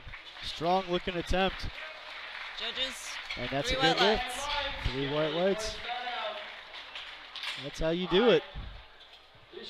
That's all you got to do. That's right. All you gotta do is just show up, go 6 for 6, break records, no big deal. And there's Rori Alter pumping up the crowd. She wants to feel the love, feel the noise. She definitely feeds off the crowd, and she's got them going right now. Rori has no problems asking for what she needs here. All right, 117.5 kilos, 259 pounds for Rori Alter with the crowd behind her. You'll see it get quiet here for a second so they can hear the commands. Gets the command. Now it gets loud. She's pushing. The crowd's behind her, and she pushes it up. Strong-looking attempt. And the judges give it 3 white lights. That's a good lift. Congratulations, Rori Alter. Rori was expressing her enthusiasm there on the completion of that lift. With good reason. We got Chelsea Savit here to close us out before we move on to the 93-kilo men going into bench. We got Chelsea Savit, 125 kilos, 275 pounds. And this will be the last lift of the female bench press, and we move on to the 93-kilo men. Looks like we will be starting off with Layne Norton following Chelsea Savit. So Chelsea's looking at 1.7 times body weight on the bench press.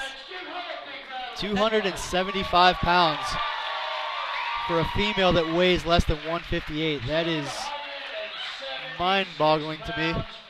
But we're about to see it right now at the USA Powerlifting Raw Nationals. Primetime. Chelsea setting up that beautiful range of motion.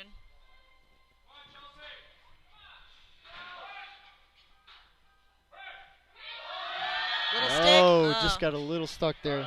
Not quite enough.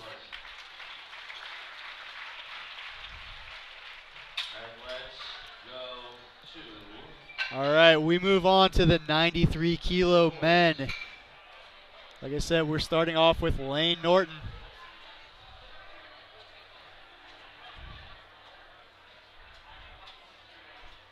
And some of those bench presses we saw from the women, man, like I said, that some of those numbers are just, you have to scratch your head and you see the weights in kilos, and it makes sense that that's the weight in pounds, and then you realize, wait a second, that's in kilos. Right, right. Crazy to me. So the spotters are loading it up for Layne Norton. Layne Norton going to lead us off with 145 kilos, 319 pounds. So just dive right into the 300s. Yeah, why not, right?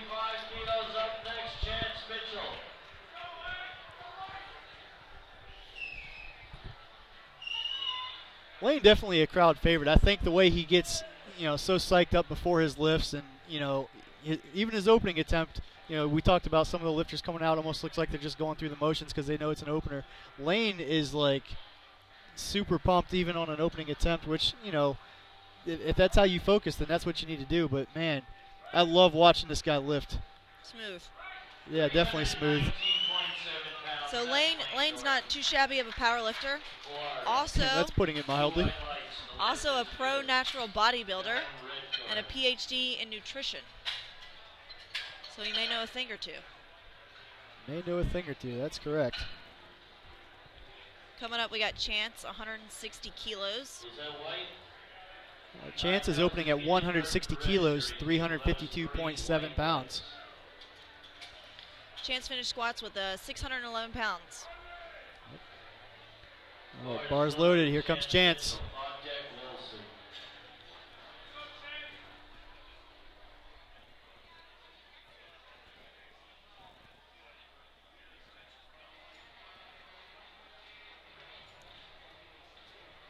All right, he gets his setup, getting the assistance from the spotter, unracking the bar. Takes the hand off, gets set. And he powers it up. 160 kilos is good. 3 white lights. 3 white lights. For Chance Mitchell.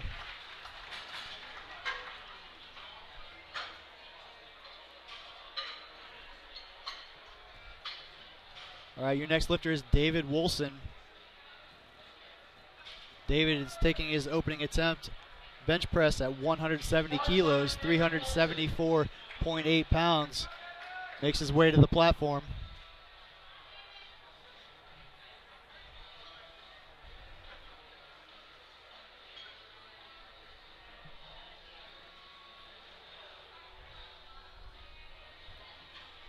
All right, David gets his setup. All these little things, some of these little routines and rituals that lifters do to get everything just right is very important, and it's a matter of consistency. You want to be able to get that same feel every time. Right. It's just like you watch You watch NBA players approach the free throw line. You watch guys take the mound. And that's a good lift for David, 170 kilos. They all do the same thing every single time. Yep. You'll see these lifters do the same thing every time they come out for each lift. Yep, and especially like we talked about earlier, as the weight gets heavier, little tiny things can go wrong that can cause you to miss the lift. So being consistent and being able to minimize those number of technical flaws, if you will, is important. Right. All right, Ashton Rouska coming out with 175, 385 pounds, opening attempt. Ashton is a student out of Texas, as we mentioned earlier, doing Raw Nationals and getting ready for his 3rd marathon. Takes the handoff. And that was a strong-looking attempt. I think he's got a lot of room left there in his bench press. Absolutely. And that was 385. That was not, that was not 135. That was not, yeah, exactly. And here's the guy, David Ricks, coming out for his opening bench press. Let's see if he's a little bit more, maybe gets a little bit more focused, a little bit more intense on his opening attempt, because he knows that he left a little bit of weight on the platform and is missing those first 2 squats.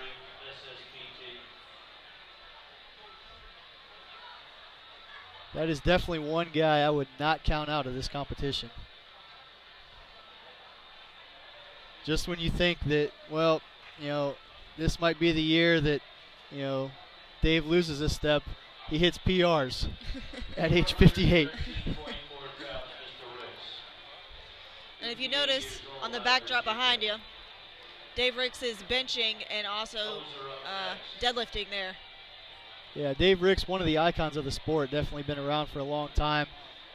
Great guy, everybody loves him, and super strong to boot. And just like that, 413 pounds. 3 white light, good lift for David Ricks. Probably go in the back and take a little nap before his next attempt and come out and do some damage.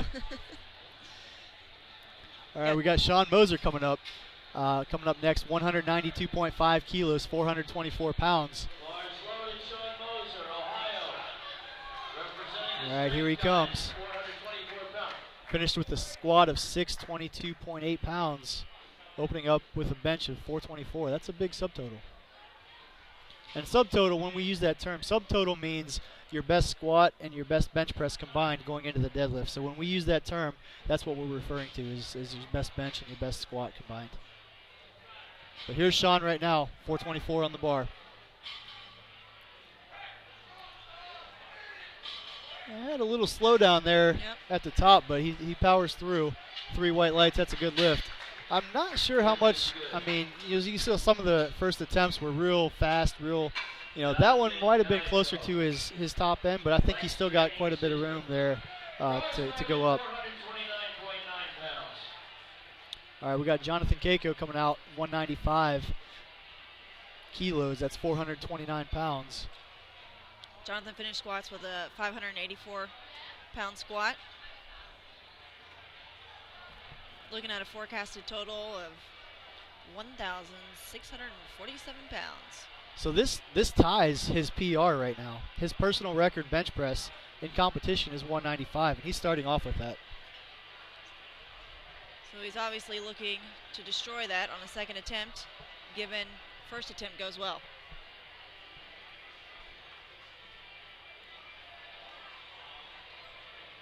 All right, so here's 195 for Jonathan.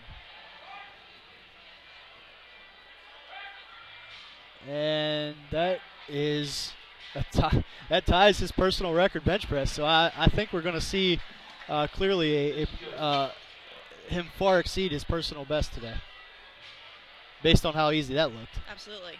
We got LS Mcclain coming up. 440 pounds, 200 kilo opening attempt. That is a large bench. Now LS, as we were saying earlier, came on the national team as an alternate, was able to win.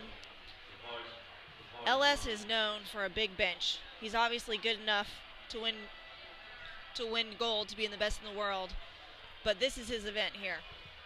Yeah, he's got to be one of the favorites in this primetime session, but there's so much talent in this this competition right now that it really is anybody's contest. That's what makes it exciting. Like, we're saying, oh, David Ricks, I wouldn't count him out. I mean, you can't count out LS Mcclain. You can't count out, any of these guys, honestly. I mean, they're all very high caliber lifters that are very, very strong. So you see LS talking to the spotters and loaders a little bit. He may be telling them a couple of things about handing off. Sometimes the lifter will come out there, say a couple things to the guy that's going to hand off about how they take it.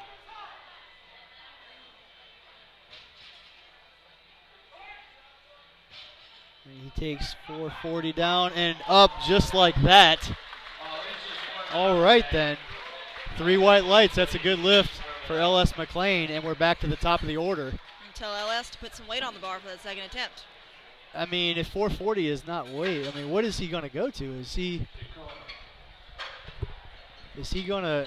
I can't even speculate. My mind's blown right now.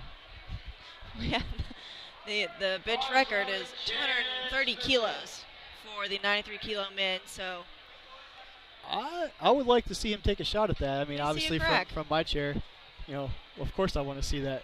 I think he has a good shot based on how that looked. I think he's setting himself up to possibly take a shot at that. We got Chance with 167.5 kilos, 369 pounds. Had a good first attempt, went up 7.5 kilos.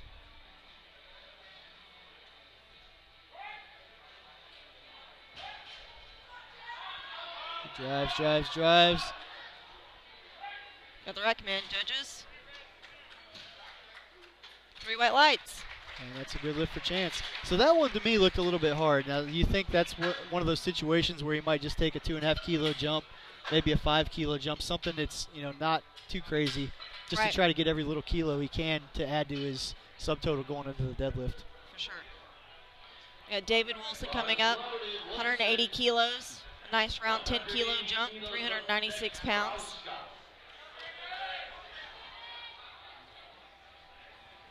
Finished squats, 622 pounds. And this ties his personal record bench press. His best successful bench pressing competition is 180, so this will be a tie of his personal record. Obviously wanting to break that on his third attempt.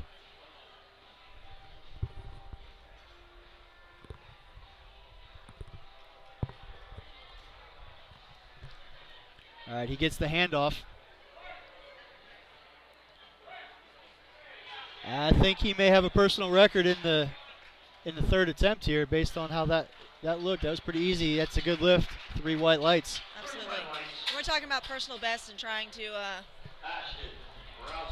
hit a personal best every now and then.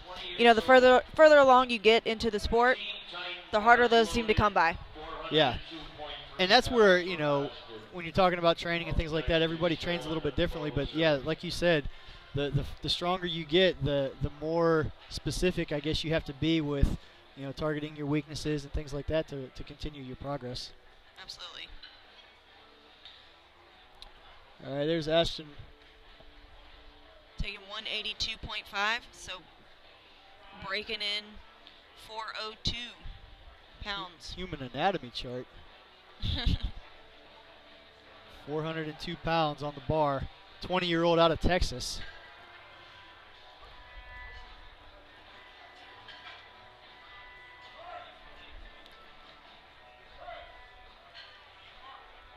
Easy enough. Judges say 3 white lights. 3 white lights, that's a good Ashton's lift. 2 for 2 so far. He's dancing off the platform. This is good. All right, up next we have Sean Moser, taking it up 5 kilos to 197.5 kilos. That is 435 pounds on the bar. Bars loaded. Sean Moser, Ohio. All right, here he comes. 435.4 pounds. Up next, Ricks.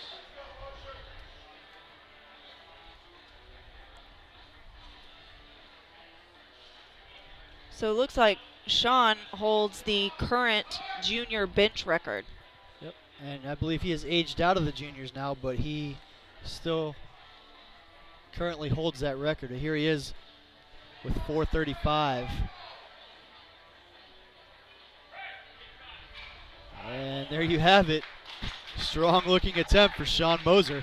3 white lights. That's got to be a confidence builder going into the third attempt. All right, here comes David Ricks with a 12.5 kilo jump from his opening attempt up to 440 pounds. Points, he's ready. Let's go.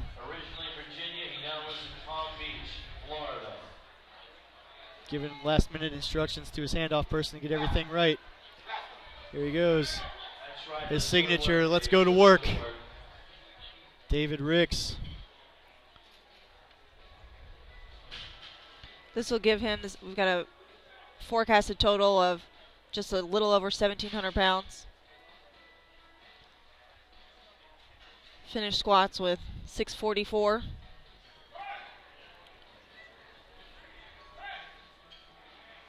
Easy enough. And there's David Ricks. When you're watching him, you think the face of Dave Ricks is a face of pain. that's true. And then it floats off the chest. Just like that.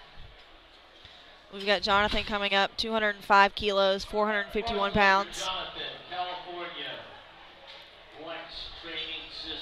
And if you've ever talked to Dave, he's one of the nicest guys, like always willing to help you out with anything. Absolutely. In fact, I saw a picture of him last winter. There was a car stuck on the side of the road. Somebody got a picture. He was in the paper pushing a car out of a ditch. Of course. Of course. What else would Superman be doing? Exactly. He just had to change clothes in the phone booth first. Right. But here we got Jonathan Cayco on his second attempt, 205 kilos, 451 pounds.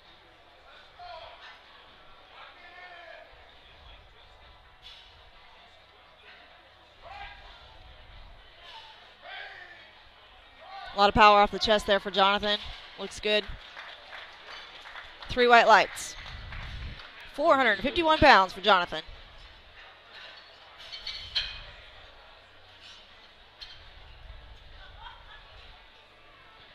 Got LS coming up with 212.5 kilos, 468 pounds. LS was looking strong on his first attempt. Yeah, taking it up 12.5 kilos to 468.5 pounds.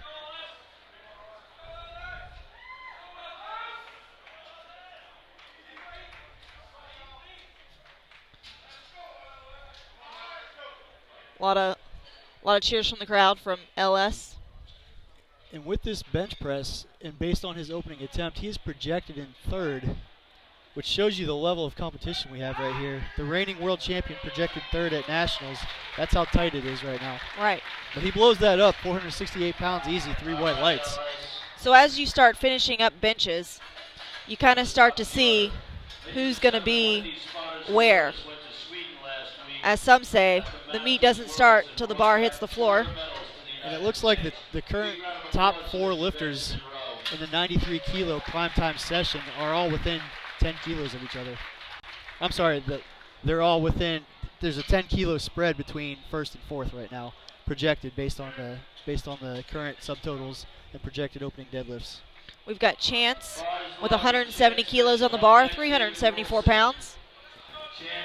Looking to go 3 for 3 here. 374 pounds.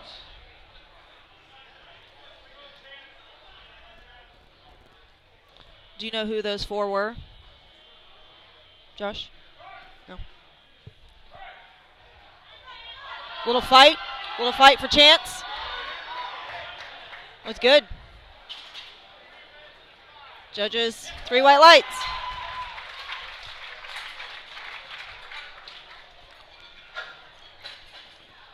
That brings up David Woolson. He's taking a 5 kilo jump from his second attempt up to 185, which is 407.9 pounds. So as we were saying, taking a small jump here. May have been a little bit of a grind on the second.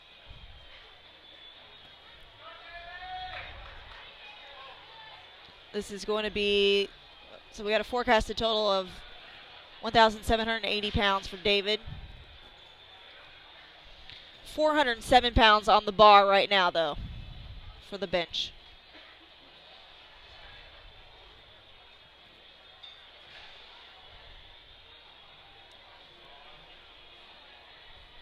All right, he takes the handoff, gets set. 4:07 in his hands.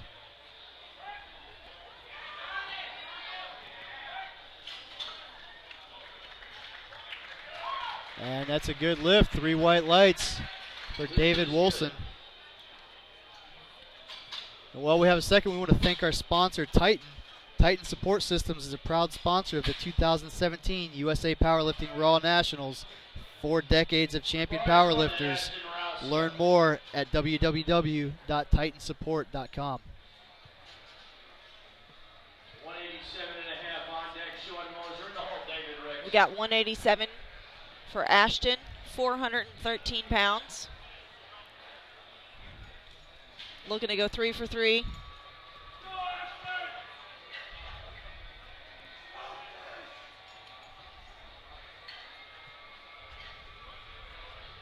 Takes the hand off.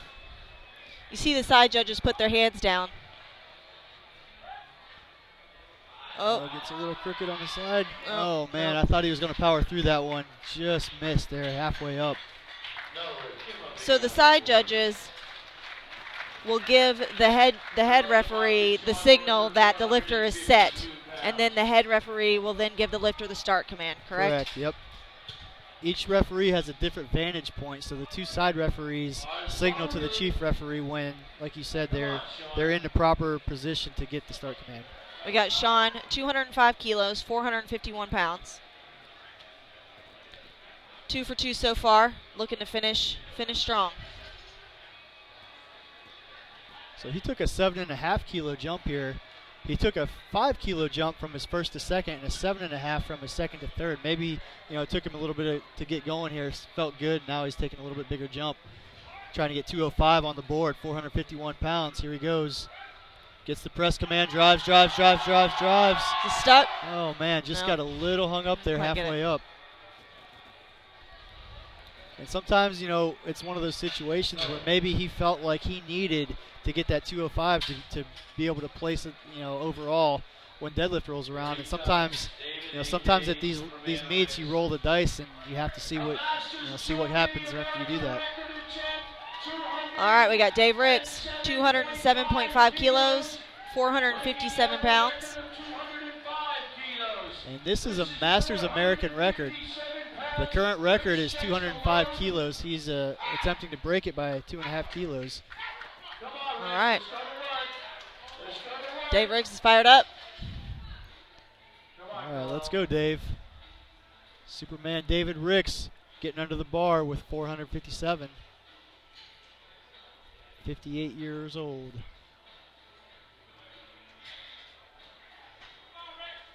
Let's go, Dave Ricks.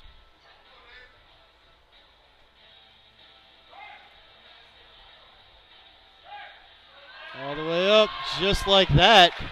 I keep being surprised, and I don't know why. Dave Ricks, 3 white lights, 457 pounds.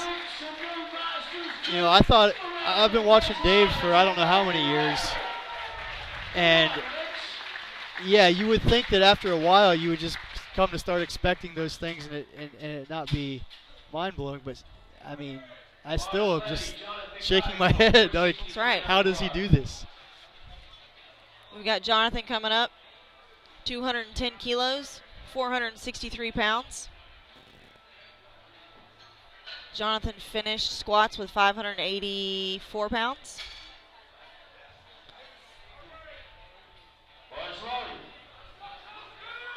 Looking to go 3 for 3 on the bench. We're about three lifters away from starting deadlifts for the 72 kilo women, where Kim Walford will likely give us a show. And that's where we start seeing the placing start shaping up. We see what the lifters are opening up at, where they end up, with their totals after their openers. And that's where you see the behind-the-scenes coaching going on. But right now we got Jonathan Cayco, 210, driving it up. It looked like a solid third to me. Yeah, it sure did. That was strong. 3 white lights.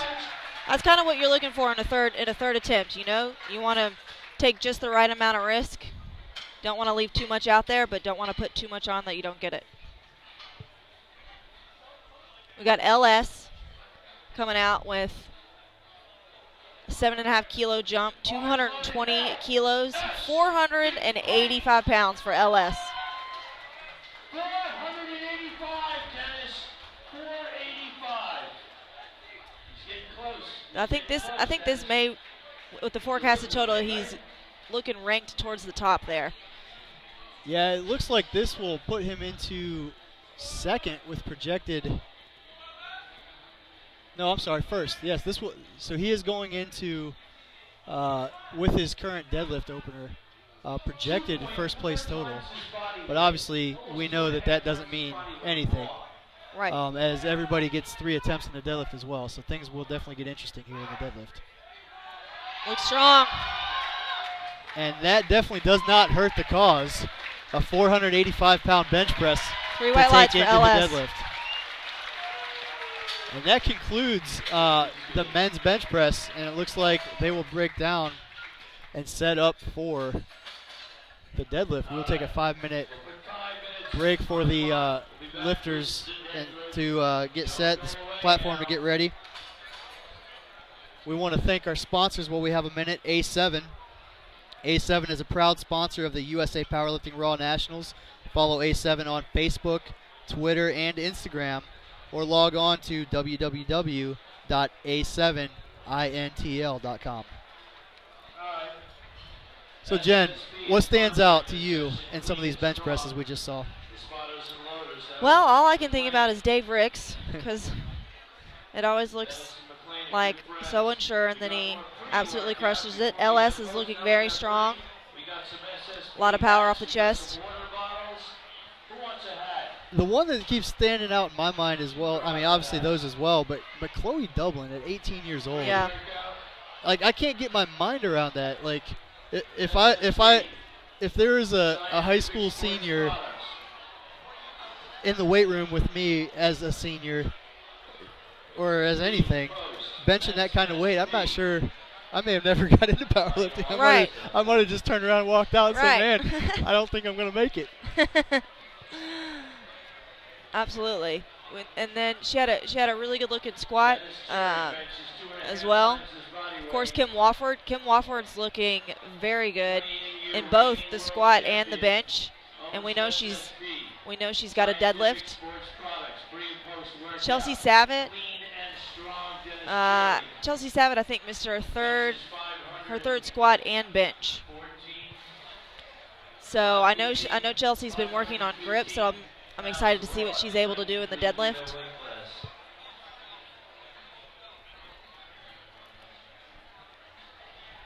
And it looks like based on the the forecast, again, the projections, and the lifters still have a chance to change their openers and things like that. But in the men's division, it looks like Ashton Rouska and David Ricks may be setting themselves up to have a chance to pull for the win over LS Mcclain. Again, there's a lot of lifting to be done, but just based on what I'm looking at on the score sheet, they are so close that it's really anyone's game. So, I'm excited to see what happens. Absolutely. And same thing in the women's. We got so many tight battles here. Obviously, Kimberly Walford is the clear favorite in this class, but I mean, if she falters a little bit, I mean, there's a chance that some of these other lifters could, go for broke, put it on the bar, and roll the dice. I mean, why not? Absolutely. I think on the women's side, we're looking at top 3: Kim, Chelsea, and Rori. Is where I think we're at there. Yeah. We're about 3 minutes away. We also want to thank bodybuilding.com. Bodybuilding.com is happy to be part of the 2017 USA Powerlifting Raw Nationals as the official broadcast home for this week's event. Find us online at www.bodybuilding.com. Right. No more changes. So Gino's calling for no more changes to the opener. So as the lifters are back there warming up, they may be warming up and something feels weird or something feels off. They do have the opportunity to lower their opener or kick it up a couple notches if they're on fire back there. And if you're out there thinking, this sport is not something I'm able to do, let me just go ahead and say, well, you're wrong. We have just as an example here, I'm not going to name names, but we saw a 90-year-old female competitor today. We did. I saw her lift in person. Funny story. Well, I'm going to give it. Her name is Leona. I actually met her in Florida at a meet. She came walking up to me so fast and so aggressively, I thought she was about to yell at me. And I told her this afterwards. And then come to find out, she's 90 years old and she's competing. I thought, maybe I did something wrong or, something. But, to be that energetic and that, pumped up, and she's a competitor in USA Powerlifting at 90 years old. So I guess my point of this story is if you're out there watching this and have any inkling that you want to do this, well, you definitely can. Absolutely. Just take action. Take action. And I was watching, what was her name again? I'm sorry. Leona. I got the chance to catch a couple of Leona's lifts, and we had 3 platforms running at the time, and I'll tell you what, the entire crowd was standing on their feet, all with their phones, recording her deadlift, just breaking 100 pounds, but she's out here making it happen at USA Powerlifting Raw Nationals. That's something special. And that's sometimes a misconception. Everybody, just assumes that powerlifters are these big, burly guys that are, intimidating and things like that. But, when you see some of these women and 90-year-old Leona lifting, and the entire crowd is on their feet. All the guys in the back are looking at the screen, crowding around to watch her. I mean, everybody is so supportive. USA Powerlifting is a huge family in reality, and we all want to see each other and push each other to succeed. Absolutely. So if you want to learn more about USA Powerlifting, you can go to www.usapowerlifting.com. And right now, we are starting the deadlift segment of the 72-kilo women. This is where all the cards fall, and, at the end of the day, there's going to be somebody standing on top of the podium. And this is where we find out who that will be. So we've got Alice leading us off. She's opening up at 165 kilos, 363 pounds.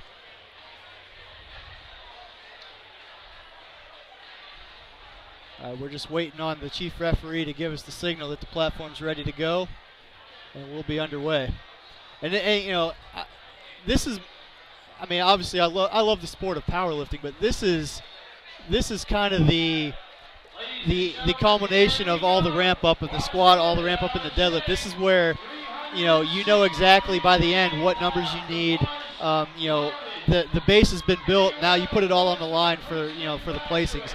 And we start off, like you said, with Alice here, opening up at 165 kilos. This is where the fun begins. Absolutely. Alice pulling sumo. Easy enough.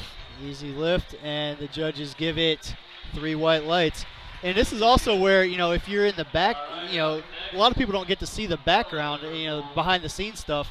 You see coaches running around, you see lifters running around with, calculators and all this stuff, trying to figure out what number they need to beat this lifter, if she makes this lift, if she misses. There's so much strategy that goes on behind the scenes and so much competition. It's so much fun. Absolutely. We've got Ellen Liverpool with 177.5, 391 pounds being loaded. All right, here she comes. 391 pounds on the bar.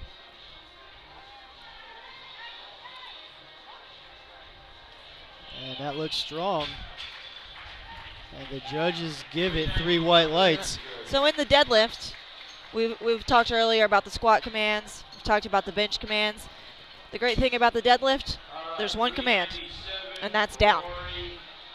So you basically go out, pick it up, and then once you stand up there, the judge will tell you to set it down, correct? Correct. Awesome. We've got Rori, who is looking in position for a bronze medal with 180 kilos on the bar, 396 pounds.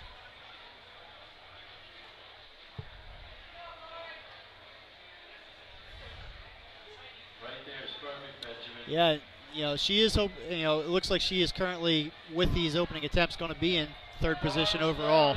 But fourth place, 18-year-old Kloie Doublin, only 10 kilos behind after opening attempts. Right. And known for a big deadlift, so we'll see how this shakes out. Right now we got Rori Alter at 396 opening attempt. Easy enough. And that looks pretty solid. And that's a good lift, 3 white lights. Absolutely. Say the referees. We've got Marcia, Darbouze. 180 pounds, or 180 kilos, I'm sorry, 396 pounds. Taking the same weight as Rori Alter. Some seasonal socks making an appearance.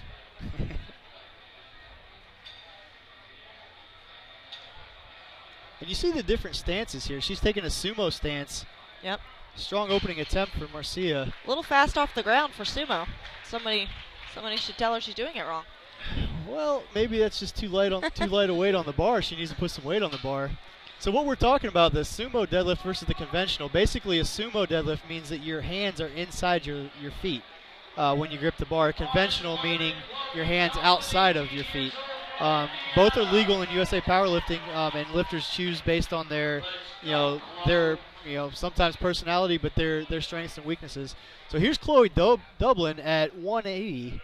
Oh man, looking strong. I think she's going to be dangerous in this class. I don't think. I don't think we should count her out for finishing in the top 2 or 3. Josh Rohr's been known to pick a sleeper or two before. That's right. I forgot about that. I think what she's referring to is there was a competition a few years ago. I picked her to win, her being Jen Milliken sitting next to me, to win, and nobody expected that except me. All right, but right now we got Chelsea at 182.5 kilos, 402. Looking to get on the board here with a solid 402 opener, and that's just what she does, I believe. So Chloe's pulling conventional like we were mentioning earlier. We had a couple sumos. Chelsea pulling conventional.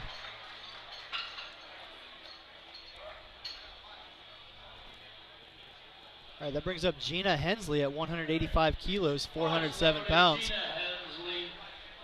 Bars loaded for her. In her deadlift debut at the 2017 Raw Nationals.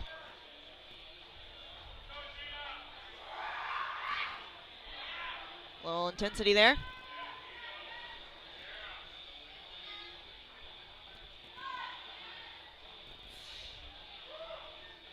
And that looks solid. And that's a good lift. And you mentioned the intensity, and that's sometimes, you see that come out sometimes in the deadlift, because not to take away from the technical aspects of the deadlift, but in its very basic form, you're reaching down and picking something up. So a lot of times you get a little bit more excitement, a little bit more intensity when you get down there and grab that bar. Absolutely. Got Chelsea Savit, 190 kilos on the bar, 418 pounds. 419 pounds. Bars loaded, says Johnny Graham. Chelsea was a 4th place finisher at the 2017 IPF Classic World Championships. This year. I'm sorry. Need to get my words formulated. And she's strong with her opening attempt there at 418. It's 3 white lights. Good lift. And here comes the IPF Hall of Famer Priscilla Ribic, opening up at 419. And you see Priscilla has that extra wide sumo stance, maximizing that leverage and the distance that the bar has to move. See, it looks like she had a little wobble there. Yep. Maybe just lost her balance just a tiny bit, and she did get a no lift there, 2-1. Looks like the referees gave a blue card, which, if you remember, well, I guess the deadlift is different. Right. But it is also downward motion. Looks like she got a little bit of downward motion on the bar there. We got Kim Walford, the deadlift champ. And this is kind of what everybody, talks about. Kimberly Walford is her deadlift. And she has one of the best deadlifts in the world. And the crowd comes to their feet wanting to see her opening deadlift here, 501. Think about that for a second. Her opening attempt at 501, 501 pounds. Looks like how fast I deadlift 135. Right. She looked at those lights and said, let's go. Yeah. So she's definitely fired up here. She's definitely made a statement as well, breaking the American record squat. Had a very, very good bench press, and now moving into the deadlift. I don't know that anybody's going to catch her, but not the way that looked. No. Kim's a clear favorite. May have some fun for a silver medal position. So here's Alice Zheng taking a 10-kilo jump to 175, 385 pounds.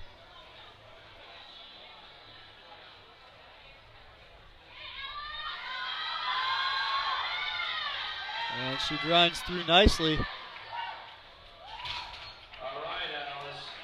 All the way to the top, and the judges give it 3 white lights. That's a good lift. Good lift. 3 white lights. Help her out. Alice is looking a little...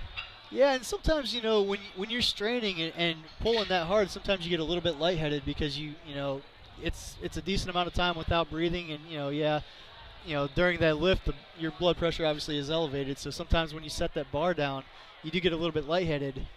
It happens. We got Ellen coming up, 187.5 kilos, 413 pounds. Ellen finished with a 180 kilo squat, 80 kilo bench. It's giving her a forecasted total of 986 pounds.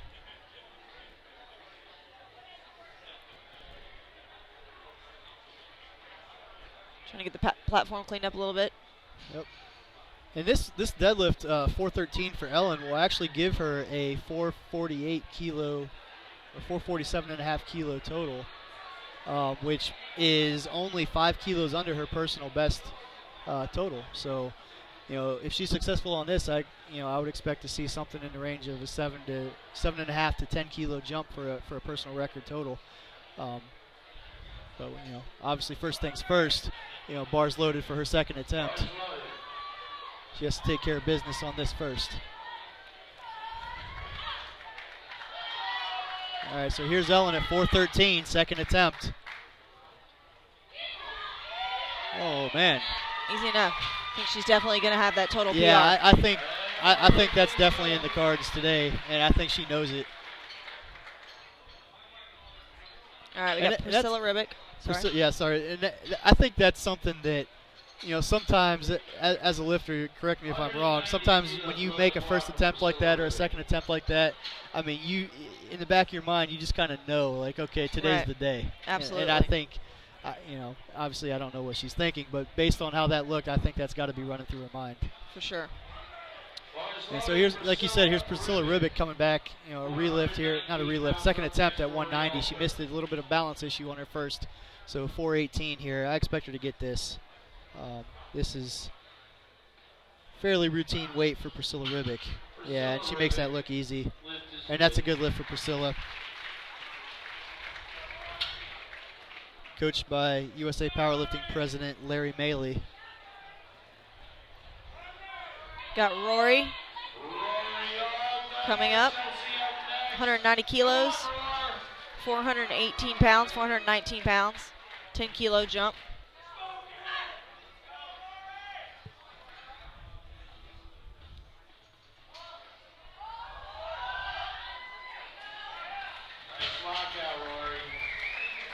Judges say 3 white lights. 3 white lights, that was strong. I don't know, that might have looked easier than her opening attempt. I don't know. I kind of agree with you. Maybe I saw that wrong, but that sure looked fast to me. All right, right now we got Chelsea coming out with 192.5 kilos. That is a 10 kilo jump from her opening attempt that she was successful at. So we've got, as of right now, we've got Rori in a bronze medal position. Chelsea with 424 pounds on the bar. Looking smooth. Chelsea Judges. And that's a good lift for Chelsea.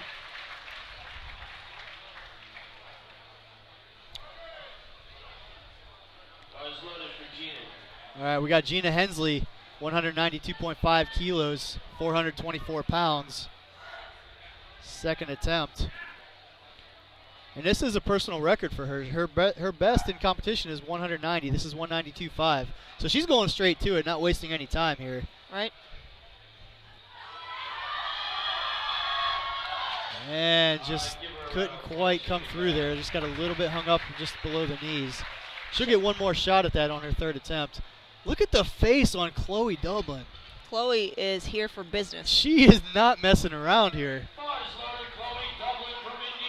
You can see, I can like feel the intensity from her face. And her coach, Jeremy Hartman, one of his sayings is attitude is everything. And I think that is very clear on Kloie Doublin's face. She is here for one reason and one reason only. And that's to do some lifting. Kloie. That's 192.5, 424 for Kloie. She is good for 424 pounds. Man, oh man. That bumps her to a 470 kilo total currently.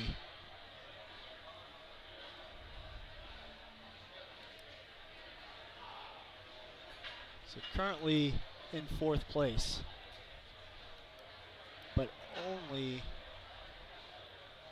well, let me see if I can read my score sheet. Well, Josh is trying to read the score sheet. That's what we're doing. Chelsea Savit, 202.5 kilos on the bar, 446 pounds. Chelsea currently in second place, trying to hold off all the contenders behind her. Rori Alter, Kloie Doublin, all looking to come and take it from her. So she's hoping to lock this in here, making a statement with 202.5, 446 pounds. This may secure second place, but I can't count out those other two just yet. But then again, she makes that look easy, and she may have quite a bit left here. And she does have the higher deadlift of the two remaining challengers for her for second place, so she will have her final say here.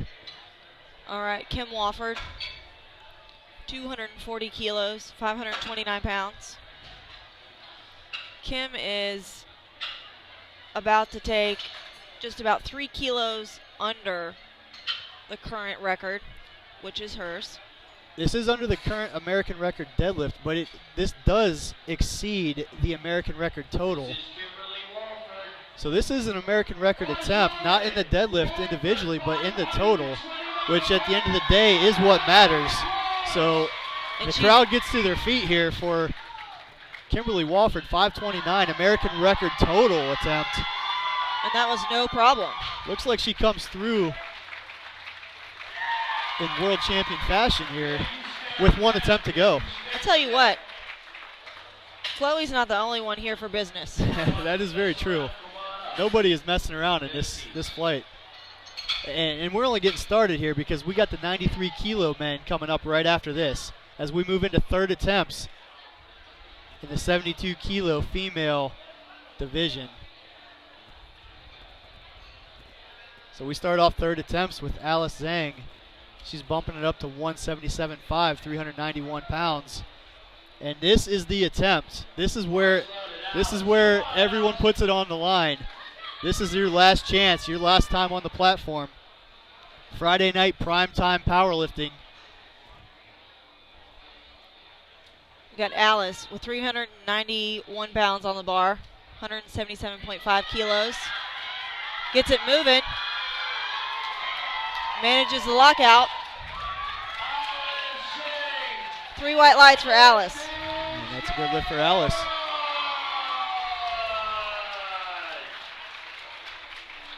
So that's going to give her 415 kilo total, 914 pound total. So that brings up Gina Hensley going up to 192.5. And again, this is a personal record attempt for her. She missed it on her second, but you know, anybody out there that's ever been chasing a PR, personal record, you know how important this is to you. I wouldn't be surprised if she comes through here. Last chance on the platform for Gina Hensley tonight. And she's going. Oh, it's moving. It's moving. Oh, man, she got a little further than last time. You could tell she wanted it, but it just wasn't in the cards today. But sometimes that just makes you that much hungrier to get back to the gym and train because you know how close you were. All right, we've got Rori Alter, 195 kilos, 429 pounds. In position for a bronze medal. This is to move in ahead of Kloie Doublin right now. Yeah. The crowd is behind her. Second attempt looked good. I'm sorry. This is to secure or try to secure third place as Kloie Doublin's coming up right behind her. This is Rori Alter, 429, and she makes that look easy. Putting the pressure here on Kloie Doublin to make her third deadlift to move into the bronze medal position. That's going to give her 478 kilo total. So as it stands, Rori Alter is in third place, but Kloie Doublin is going to have a shot to pull for the third place bronze medal or more, depending what she decides to do.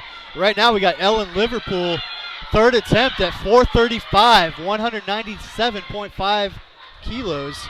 She made even 10 kilo jumps the whole way, looked smooth. And that is a personal record for her as well, breaking her old personal record by 2.5 kilos. You can see the emotion there. Yeah. Obviously meant something for her. Oh, yeah. And here's Kloie. All right. Kloie is electing to go for third place. She's currently in fourth. If she makes this, 446 pounds. If she gets this, she moves into the bronze medal position. This is the dream situation. When you coach and you know it's on the bar, it's on the line, you make it, you get bronze medal. You don't make it, you don't get the bronze medal. It's up to you, Kloie Doublin. She wants this. Let's go, Kloie. The crowd is up on their feet. 446, Kloie Doublin. Let's go. It's on the bar. It's on the line. Let's go, Kloie. She's got it moving. Finish. She locks it out. She locks it out. What do the judges say? And that's a good lift. 3 white lights. She's your bronze medal finisher. Congratulations, Kloie Doublin. That feeling of getting your third deadlift when you know it's on the line and you come through, like, what does that feel like? I know you, maybe you've never even needed your third deadlift for that, but man, I got tears in my eyes sitting here watching that because I'm so pumped up for her. Absolutely. And here we got Chelsea Savit. She's already secured second place, looking to add a little to it. 451, 205 kilos.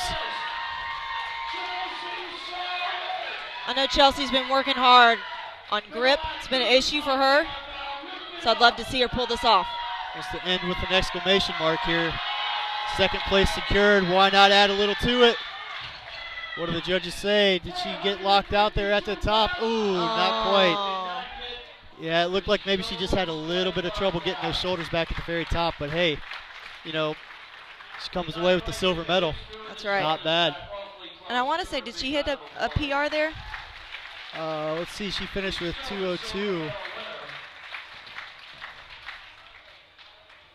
Yeah, that did tie her PR. Tied it. Can't be mad at that. Well, that was a PR total. She did get a PR total by 2.5 kilos, so that's awesome. Good job. Good job, Chelsea. All right, here we go with Chelsea taking it up to 451. 27 years old from New Jersey. And she tied her PR with 192, and she's like, I don't want to chip my PR. I want to destroy it by going up to 205. Here she goes. Here she goes. Still moving. And it's going. It's moving. It's moving. It's moving. It's moving. Oh, man. Got just above the knees and couldn't quite finish. Good effort. Good Solid effort by there. Chelsea. I agree. All right, that brings up Priscilla Ribic. 217.5 kilos, 479.5 pounds. So we talked about Kloie Doublin just coming through in the clutch to come into the bronze medal position. Well, here comes Priscilla Ribic taking a, what is that, a 17.5 kilo jump. No, a 27.5 kilo jump. This is for the bronze medal overall. Priscilla's like, hey, I might have just done one squat, but hey, you know what? I can still put on this 217.5 and pull for a bronze medal. Hey, why not? Let's see what happens. Oh, not quite Not today. But hey, you know, she came here, I think, to get that qualifier in for, you know, the national team, and I think she did that. And, you know, she's out here just having fun. Right, you know. Right? Why not go for it? Yeah. Now here we go. So this is where we're at right now. Kimberly Walford just broke the American record total on her second attempt with a 240 kilo deadlift. She's bumped it up to 246 kilos, which exceeds the American record deadlift total. Or I'm sorry, the American record deadlift. It exceeds the American record deadlift. And it also will re-break her American record total that she just broke. So she's going for 2 American records on this lift, 542 pounds. She's already secured the win, but she's going for the records now. She's going big here. The crowd is on their feet from front to back. This is basically a living legend doing what she does here. Look at the face. Look at the intensity on Kimberly Walford. She's not content at all with walking away with the gold medal total. She wants the record. She wants it all. Let's go, Kim. Got it moving. And it's moving. It's moving. Oh, Looking good. man. Oh, man. And that's a good 2-1. lift, 2-1. American record deadlift, American record total. And did you see her eyes coming off there? The tears were welling up. Man.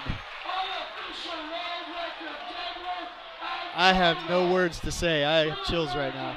Kim Walford coming in to USA Powerlifting Raw Nationals looking very solid. And there, you know, there is a little, you know, in my mind, Chelsea Savit has, is within striking distance, and Kimberly Walford just comes out and puts on a performance that, you know, we just said is an American record, something that has not ever been done.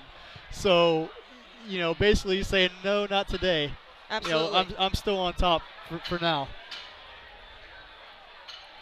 So we move into the men's 93 kilo here. Now this is going to get interesting as well. We start off with David Ricks opening up at 280 kilos, 617.3 pounds.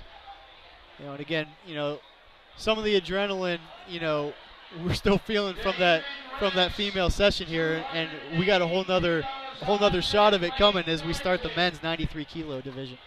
We got Dave Ricks opening at 280 kilos, 617 pounds. All right, I got a prediction here from my sidekick, Trey Cunningham, running the live stream over here. He's predicting that Ashton Rouska will win this class.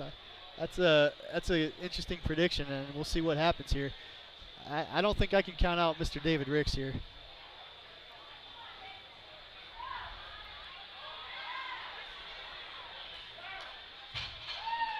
And that's Dave's opening attempt. Three white lights. And that's not, you know, that didn't look like the cleanest deadlift that I've ever seen him do.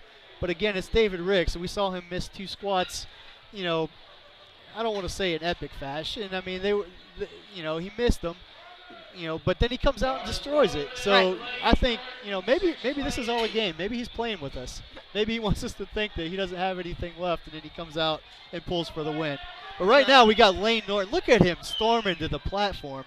Layne Norton with 285 pounds, 628. Opening attempt. Pulling hook grip. Double overhand. So basically you put your thumb under the bar and grab your thumb with your fingers. Gives you more of a symmetrical feel with your deadlift, and some lifters prefer that. And that's a good lift for Layne. 628 pounds there.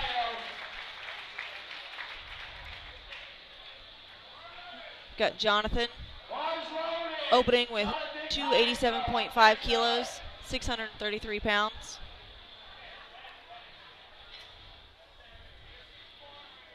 Jonathan out of California, age 25.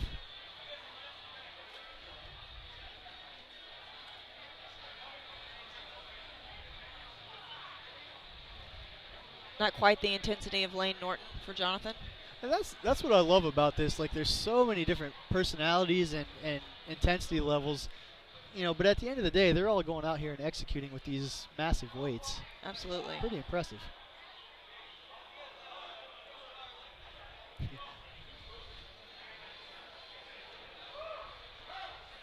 And he makes that look easy. 6:33, 3 white lights for Jonathan Cayco. LS Mcclain, 290 kilo opening deadlift attempt, 639 pounds.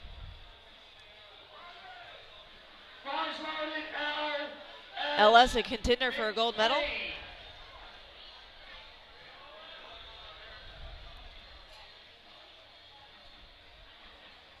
Forecasted total 810 kilos.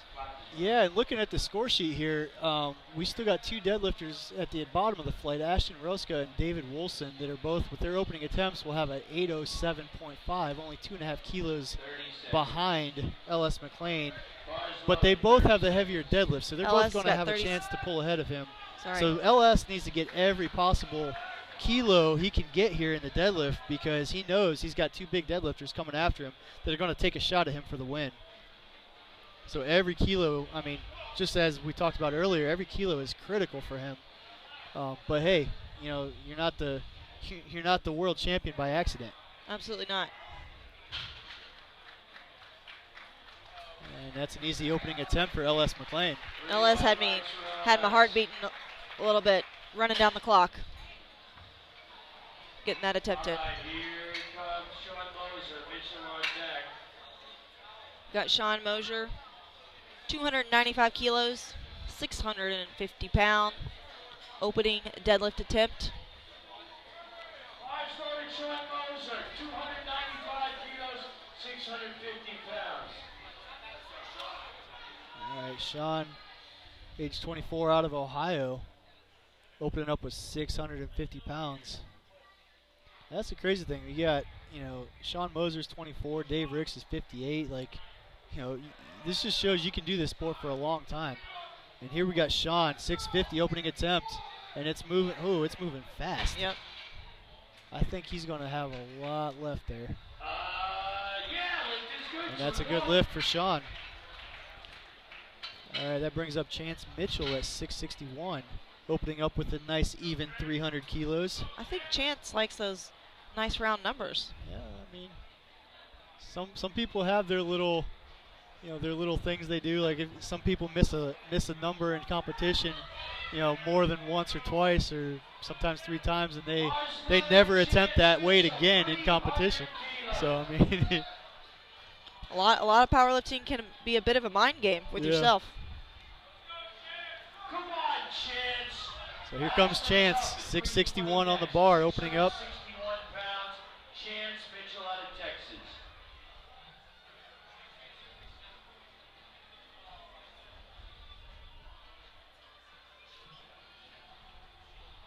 Wow. I know opening attempts are supposed to be, you know, fairly easy, but man, that just seems like Lift is good.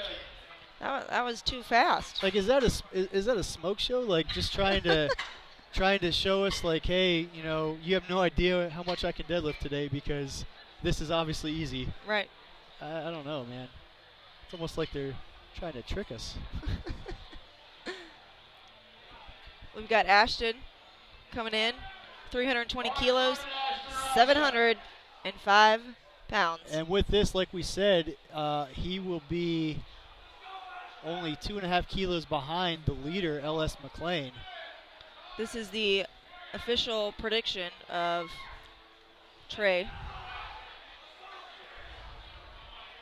Trey Cunningham is predicting that Ashton Rouska pulls for the win and makes it, so we will see what happens here. Definitely not out of the realm of possibility here.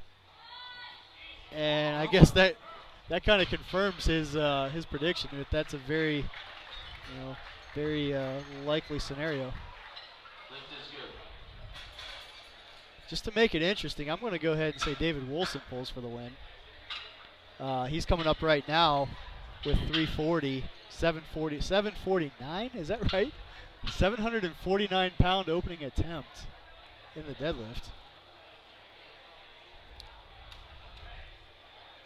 So basically what that means, David Woolson's coming up here with by far the biggest opening attempt, which also will put him 2.5 kilos behind the leader. But because he's opening with such a big deadlift, he's going to have the highest deadlift. So what's going to happen is it's going to come down to him. He will be, in my opinion, he'll be the last lifter of the flight, and it's all going to be on the line. He'll have the last say. And he'll have the advantage there, just to put on what he needs. But here he is, first things first, opening attempt here, 749. Let's get on the board and set the tone. Oh, that's an interesting turn of events here. Missing an opening attempt, that kind of changes your strategy a little bit. But the ace in the hole for him is he's still going to have the highest attempt, so he essentially can repeat that and then just put on what he needs for the win, because he'll know by that point he'll be the last lifter. He knows exactly what he needs at the end. That's going to be exciting here in a little bit. And clearly moving the weight wasn't the problem. No, definitely not. And then you have this guy, David Ricks. I'm taking Dave Ricks. That's my official prediction. I mean, now I almost want to go that way now too. I can't back out of what I said. Sorry, you can't. There. It's mine. 650 second attempt here, 295 kilos. And I always tell Dave, I can't wait till I'm 58 so I can be as strong as you. And he just laughs. And it goes and pulls 650 on a second attempt. Exactly. Let's see it. All right, let's go, Dave. I think his eyes are completely closed. 100%.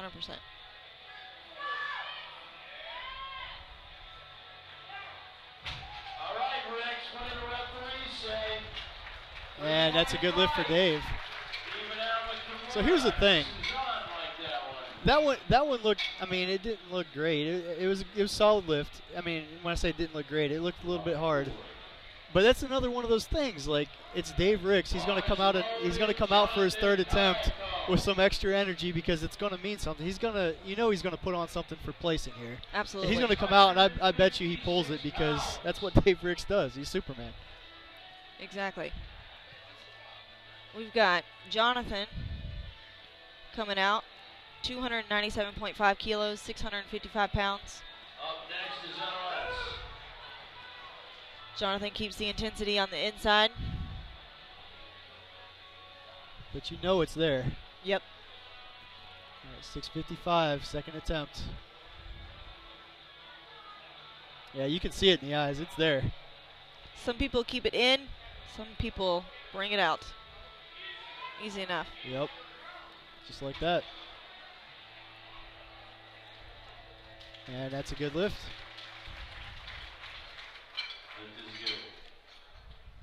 Ladies and gentlemen. All right, here comes your current leader, LS Mcclain. He is currently in first, looking to kind of keep moving that carrot, if you will. Right. Making everybody else chase after it, bumping it up to 302.5 kilos. 666.9 pounds on the bar. All right, we got LS. Again, he is your reigning IPF world champion, but he's got three guys that are probably going to take a shot at dethroning him. Well, they can't dethrone his world title, but they're trying to go after him at the USA Powerlifting Raw Nationals. That's right. And look at the smile. I don't know if I should be scared of that smile or if that's just an easy-go-lucky guy right there about to deadlift 302.5. Exactly. You can kind of see him turning it around here. And then he did. And that's what I thought. He's just happy. He's going to get out here, casually pull 302.5, win a world championship, on a day's work. Holy mackerel. No big deal.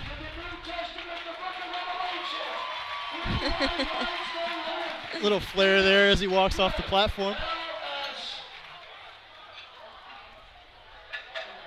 Yeah, this is going to get interesting.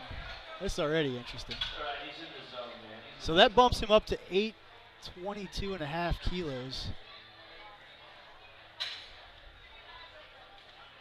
And both Ashton and David are pulling to tie him.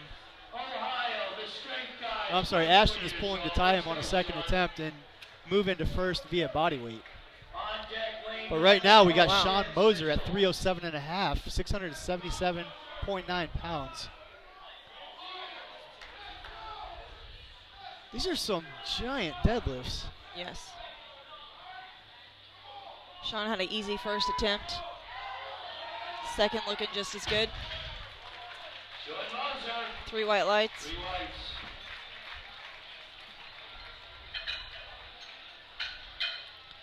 All right, that brings up Layne Norton.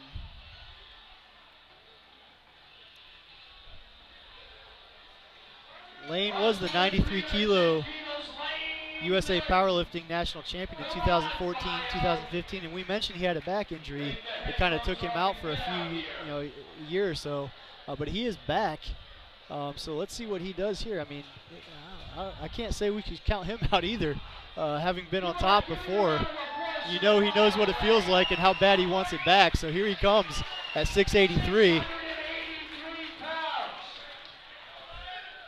Crowd favorite, for sure, one of them. Yeah, I was going to say, I think everybody in this session is a crowd favorite, and with good reason. And that's a good lift for Layne.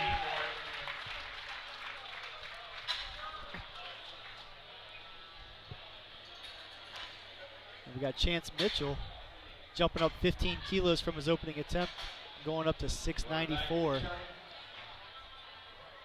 Now Chance absolutely smoked his opener, if my memory serves me correct.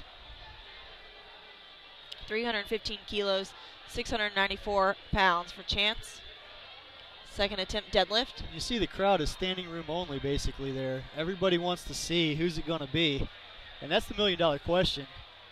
Who is it going to be? I made my prediction, I guess. David Woolson, I'll stick with it. Trey's got Ashton Rouska, and you're saying Dave Ricks. Yeah. So not one of us picked the current reigning world champion to win this. Is that correct? I think that's correct. I'm not sure. That's kind of crazy. Not sure what that makes us. Well, I don't know. But while we have a minute, let's not forget that we have 2 more nights of primetime powerlifting, Saturday and Sunday. Saturday, you're going to see the 84 kilo and the 84 plus kilo women, and also the 105 kilo men. And that kicks off at, I believe, 8 o'clock. And then Sunday we have the the 120 and 120 plus kilo men, not women. 120 and 120 plus kilo men. There you go. Lifting.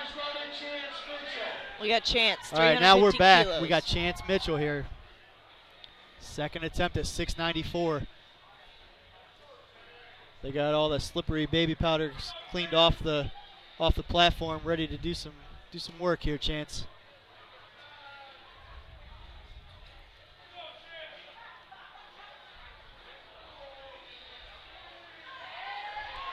Chance making easy work of nearly 700 pounds. Yeah, Chance. Wow. 3 white lights. 3 whites. Wow. I've said this too many times already, but I can't get my mind around all of these lifters and the weights that are on the bar here. This is something. All right, so here we go. We're loading it up for Ashton Rouska. This will move him into first place for the time being. Come on out, Ashton. I'm sorry, it'll tie him with LS. It'll tie him with LS if he gets this. But I believe, yeah, so he'll move into first via body weight. Because they will have the same total. Ashton weighed in a little bit less, so he can tie and win on body weight. But again, this is the second attempt, so currently this will move him into first place ahead of the current leader, LS Mcclain, with David Woolson to follow. So we've got. So let's see what Ashton Rouska does right now with 7:38. And there it is. And for the time being, he is your current leader in the 93 kilo class. And a lot of room. With a lot of room left. Well, so did LS. So basically what's going to happen, LS is going to pick a number that is not too risky, but that can set, he wants to get as much as he can. He has to get a third deadlift and set the bar as high as he can and make these guys pull. So here's David Woolson repeating his opener because he did miss. Looked like he lost his balance a little bit. So he's going to, here's what's going to happen with David. He is going to, assumably make this attempt and then just wait and see what everybody else does, put on what he needs for the win, and he's going to have the last say. So here's David Woolson, 340, just to get one on the board, and then put all the marbles on the bag, and let's go. That's right. As we were saying, obviously moving the weight wasn't a problem for him on the first attempt, little technical error at the end. Oh, no. Man. So this makes it even more interesting. If you're a lifter, Jen, in this situation with the biggest deadlift, what do you do? Well, at this stage of the game, you just got to get it. You got to get it done. I agree. You got to get it. But there's some people that would say roll the dice and put on what you need for the win. Do you agree with that or not? Well, it depends on what's the goal. What's your goal going into Raw Nationals? That's true. If you want to win, put on what you got to do to win. It wouldn't surprise me. I'll just say this. It wouldn't surprise me. Well, I have to say this now because I picked him to win. It wouldn't surprise me if he says, you know what, I'm here. It's Friday night, USA Powerlifting Primetime. I'm here for one reason. I'm putting it on the bar. I don't care. And that's the definition of putting it all on the line. You make it, you win. You miss it, you bum out. And David Ricks. So what we have... And the plot thickens. David Ricks has just made a change for his third deadlift. David Ricks with 305, 672 pounds. Let's get in the crowd. The crowd is in it. All right, let's go, David Ricks, Superman. 672 on the bar. And this would essentially secure fourth place for Dave. Possibly third based on how everybody finishes after him. Currently in third, hoping to set the bar a little higher for everybody else to follow. Yep. See what the judges say. And that's a good lift for Dave. And I want to say that almost looked like the easiest one. I'm sure it wasn't, but again, that's one of those things, like when it really matters, that's when Dave Ricks is at his best. That's right. The great mystery Dave Ricks. So maybe we should just, tell Dave to not take a first and second attempt. Put a little pressure on him and just say, hey, put on what you hope to squat today and do one attempt at it. Maybe. That's right. It's a special Superman category. And you actually only get 3 lifts. Oh man. That is a legend right there, David Ricks. And still going, I might add. Absolutely. No signs of slowing down. We've got. All right, so we got Jonathan Cayco going to 312.5 kilos, 688.9. And this is where it's heating up because the coaches are in the back strategizing. I'm sure they all have a couple attempt changes in mind to make the other lifters have to do math real quick, and it's going to get interesting. I bet you we see a few changes here in the last few lifts. So we've got Jonathan pulling. He gets this attempt. Be a pretty significant total PR.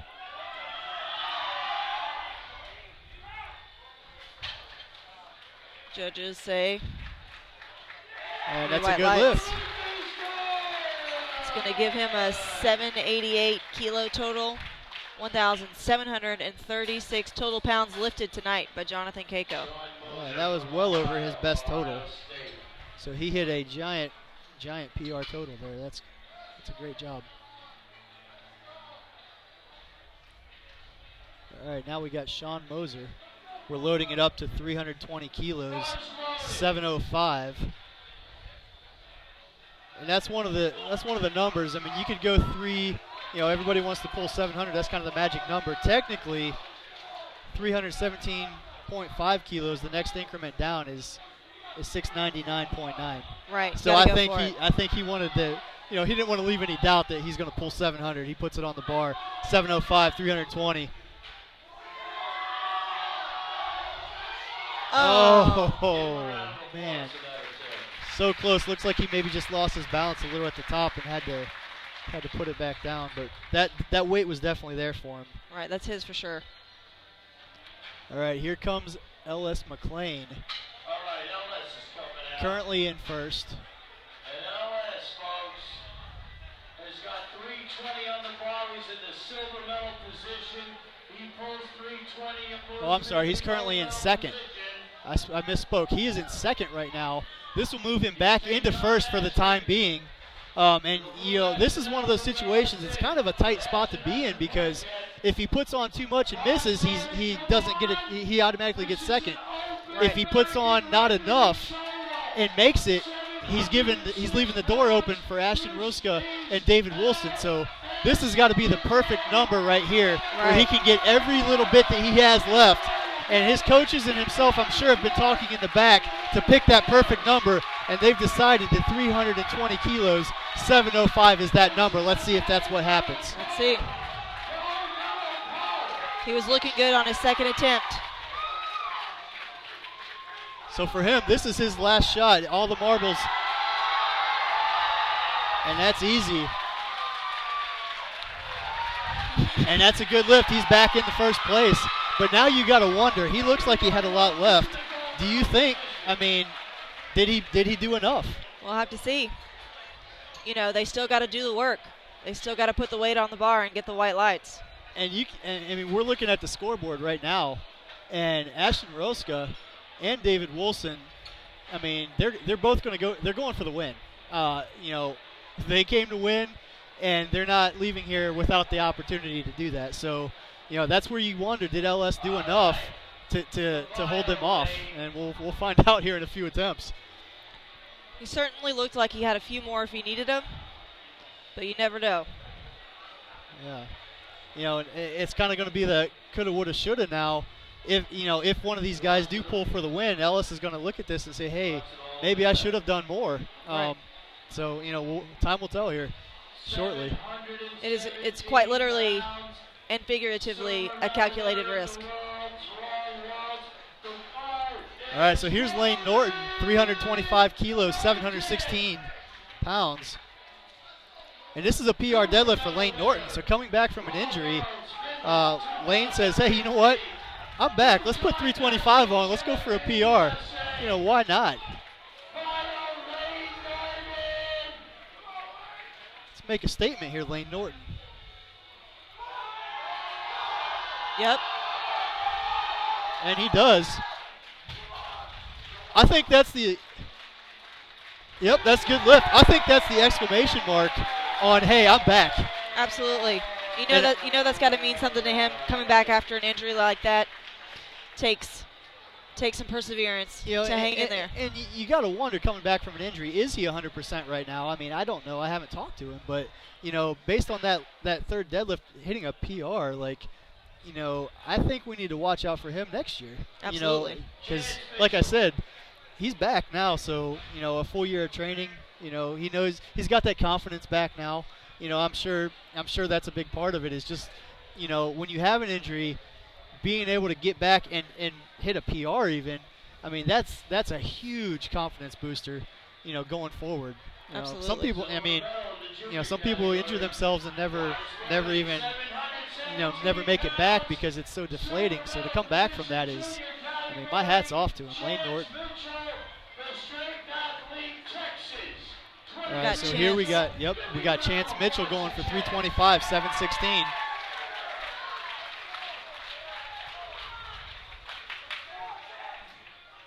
Followed by the two guys that are going to pull for the win. So if you're getting ready to go to get a bathroom break or something like that, now is not the time. You're going to want to get back to your TV screen. As Chance Mitchell just destroys 325, 716. And here we go. Chance silver medal right there. We got 2 lifters left. All right, so Ashton Rouska. Okay, so here's the situation. Ashton is in L.S. the Mcclain position in the junior has put cup. on what he thought was enough to secure the win, but still giving Ashton Rouska and David Woolson a chance to pull for the win. And Ashton has gone to 300 and what has he got on? 352.5. So this will be for the win, or for first place with David with one pull after this. So currently Ashton is in second place. This is for the win for the time being, Right. with David Woolson to follow. This is also an Open American deadlift record attempt. And total. And L.S. Mcclain, the current leader, is over there cheering on Ashton Rouska. So if you want to know what USA Powerlifting is all about, that is it. And here we go. Currently in second. It's on the bar. It's on the line. Let's go, Ashton Rouska. American record deadlift and total. Looking good. All right, let's see what the judges say here. And that's a good lift. Ashton Rouska has gone from second to first. And now, look at that. Met by L.S. Mcclain, met by Layne Norton. All of these competitors cheering each other on to the end. Even after Ashton just knocked L.S. into second and comes over and gives him a hug. But wait, there's more. David Woolson currently does not have a total. He missed his first 2 deadlifts at 340. And he says, you know, look at the smile. He's like, you know what? I don't care that I missed my first 2. I'm going for the win. I'm putting on 353 kilos for an American record total for the win at the 2017 USA Powerlifting Raw Nationals. And they're loading it up. He's got a look. Oh, man, that's a scary look. That is one look where you know he's here, he's ready. Put it on the bar. I don't care. I'm going for the win. It's mine. Show the crowd there. All right, so here's the situation. L.S. Mcclain in second. Ashton Rouska in first. David Woolson looking to overtake both of them with his final pull. He misses it. He goes home empty-handed with a 0 total. He makes it. He goes home the national champion. The stakes do not get any higher. The crowd is on their feet. This is the last lift of the day. This is how you shut down this Friday night primetime session. American record on the bar, all or nothing right now. David Woolson for the win. Let's see what happens. Let's go, David. Set it up. This is a deadlifter's dream. The last chance, the last deadlift, the last pull of the meet for the win. It doesn't get any better. Let's see what he does. And it's moving, it's moving. He locks. Is it locked? Gosh. Oh, a little wobble at the top. Oh, man. The strength was there. He just lost his balance, and that's a no lift. So he does not register a total. But the excitement was there as he pulled for the win. So to recap, Ashton Rouska is your national champion. Trey Cunningham's prediction holds true. L.S. Mcclain, your silver medalist.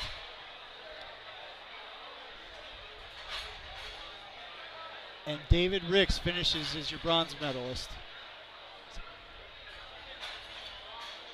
That is some exciting turn of events as we conclude the 2017 USA Powerlifting Raw Nationals Friday night primetime edition.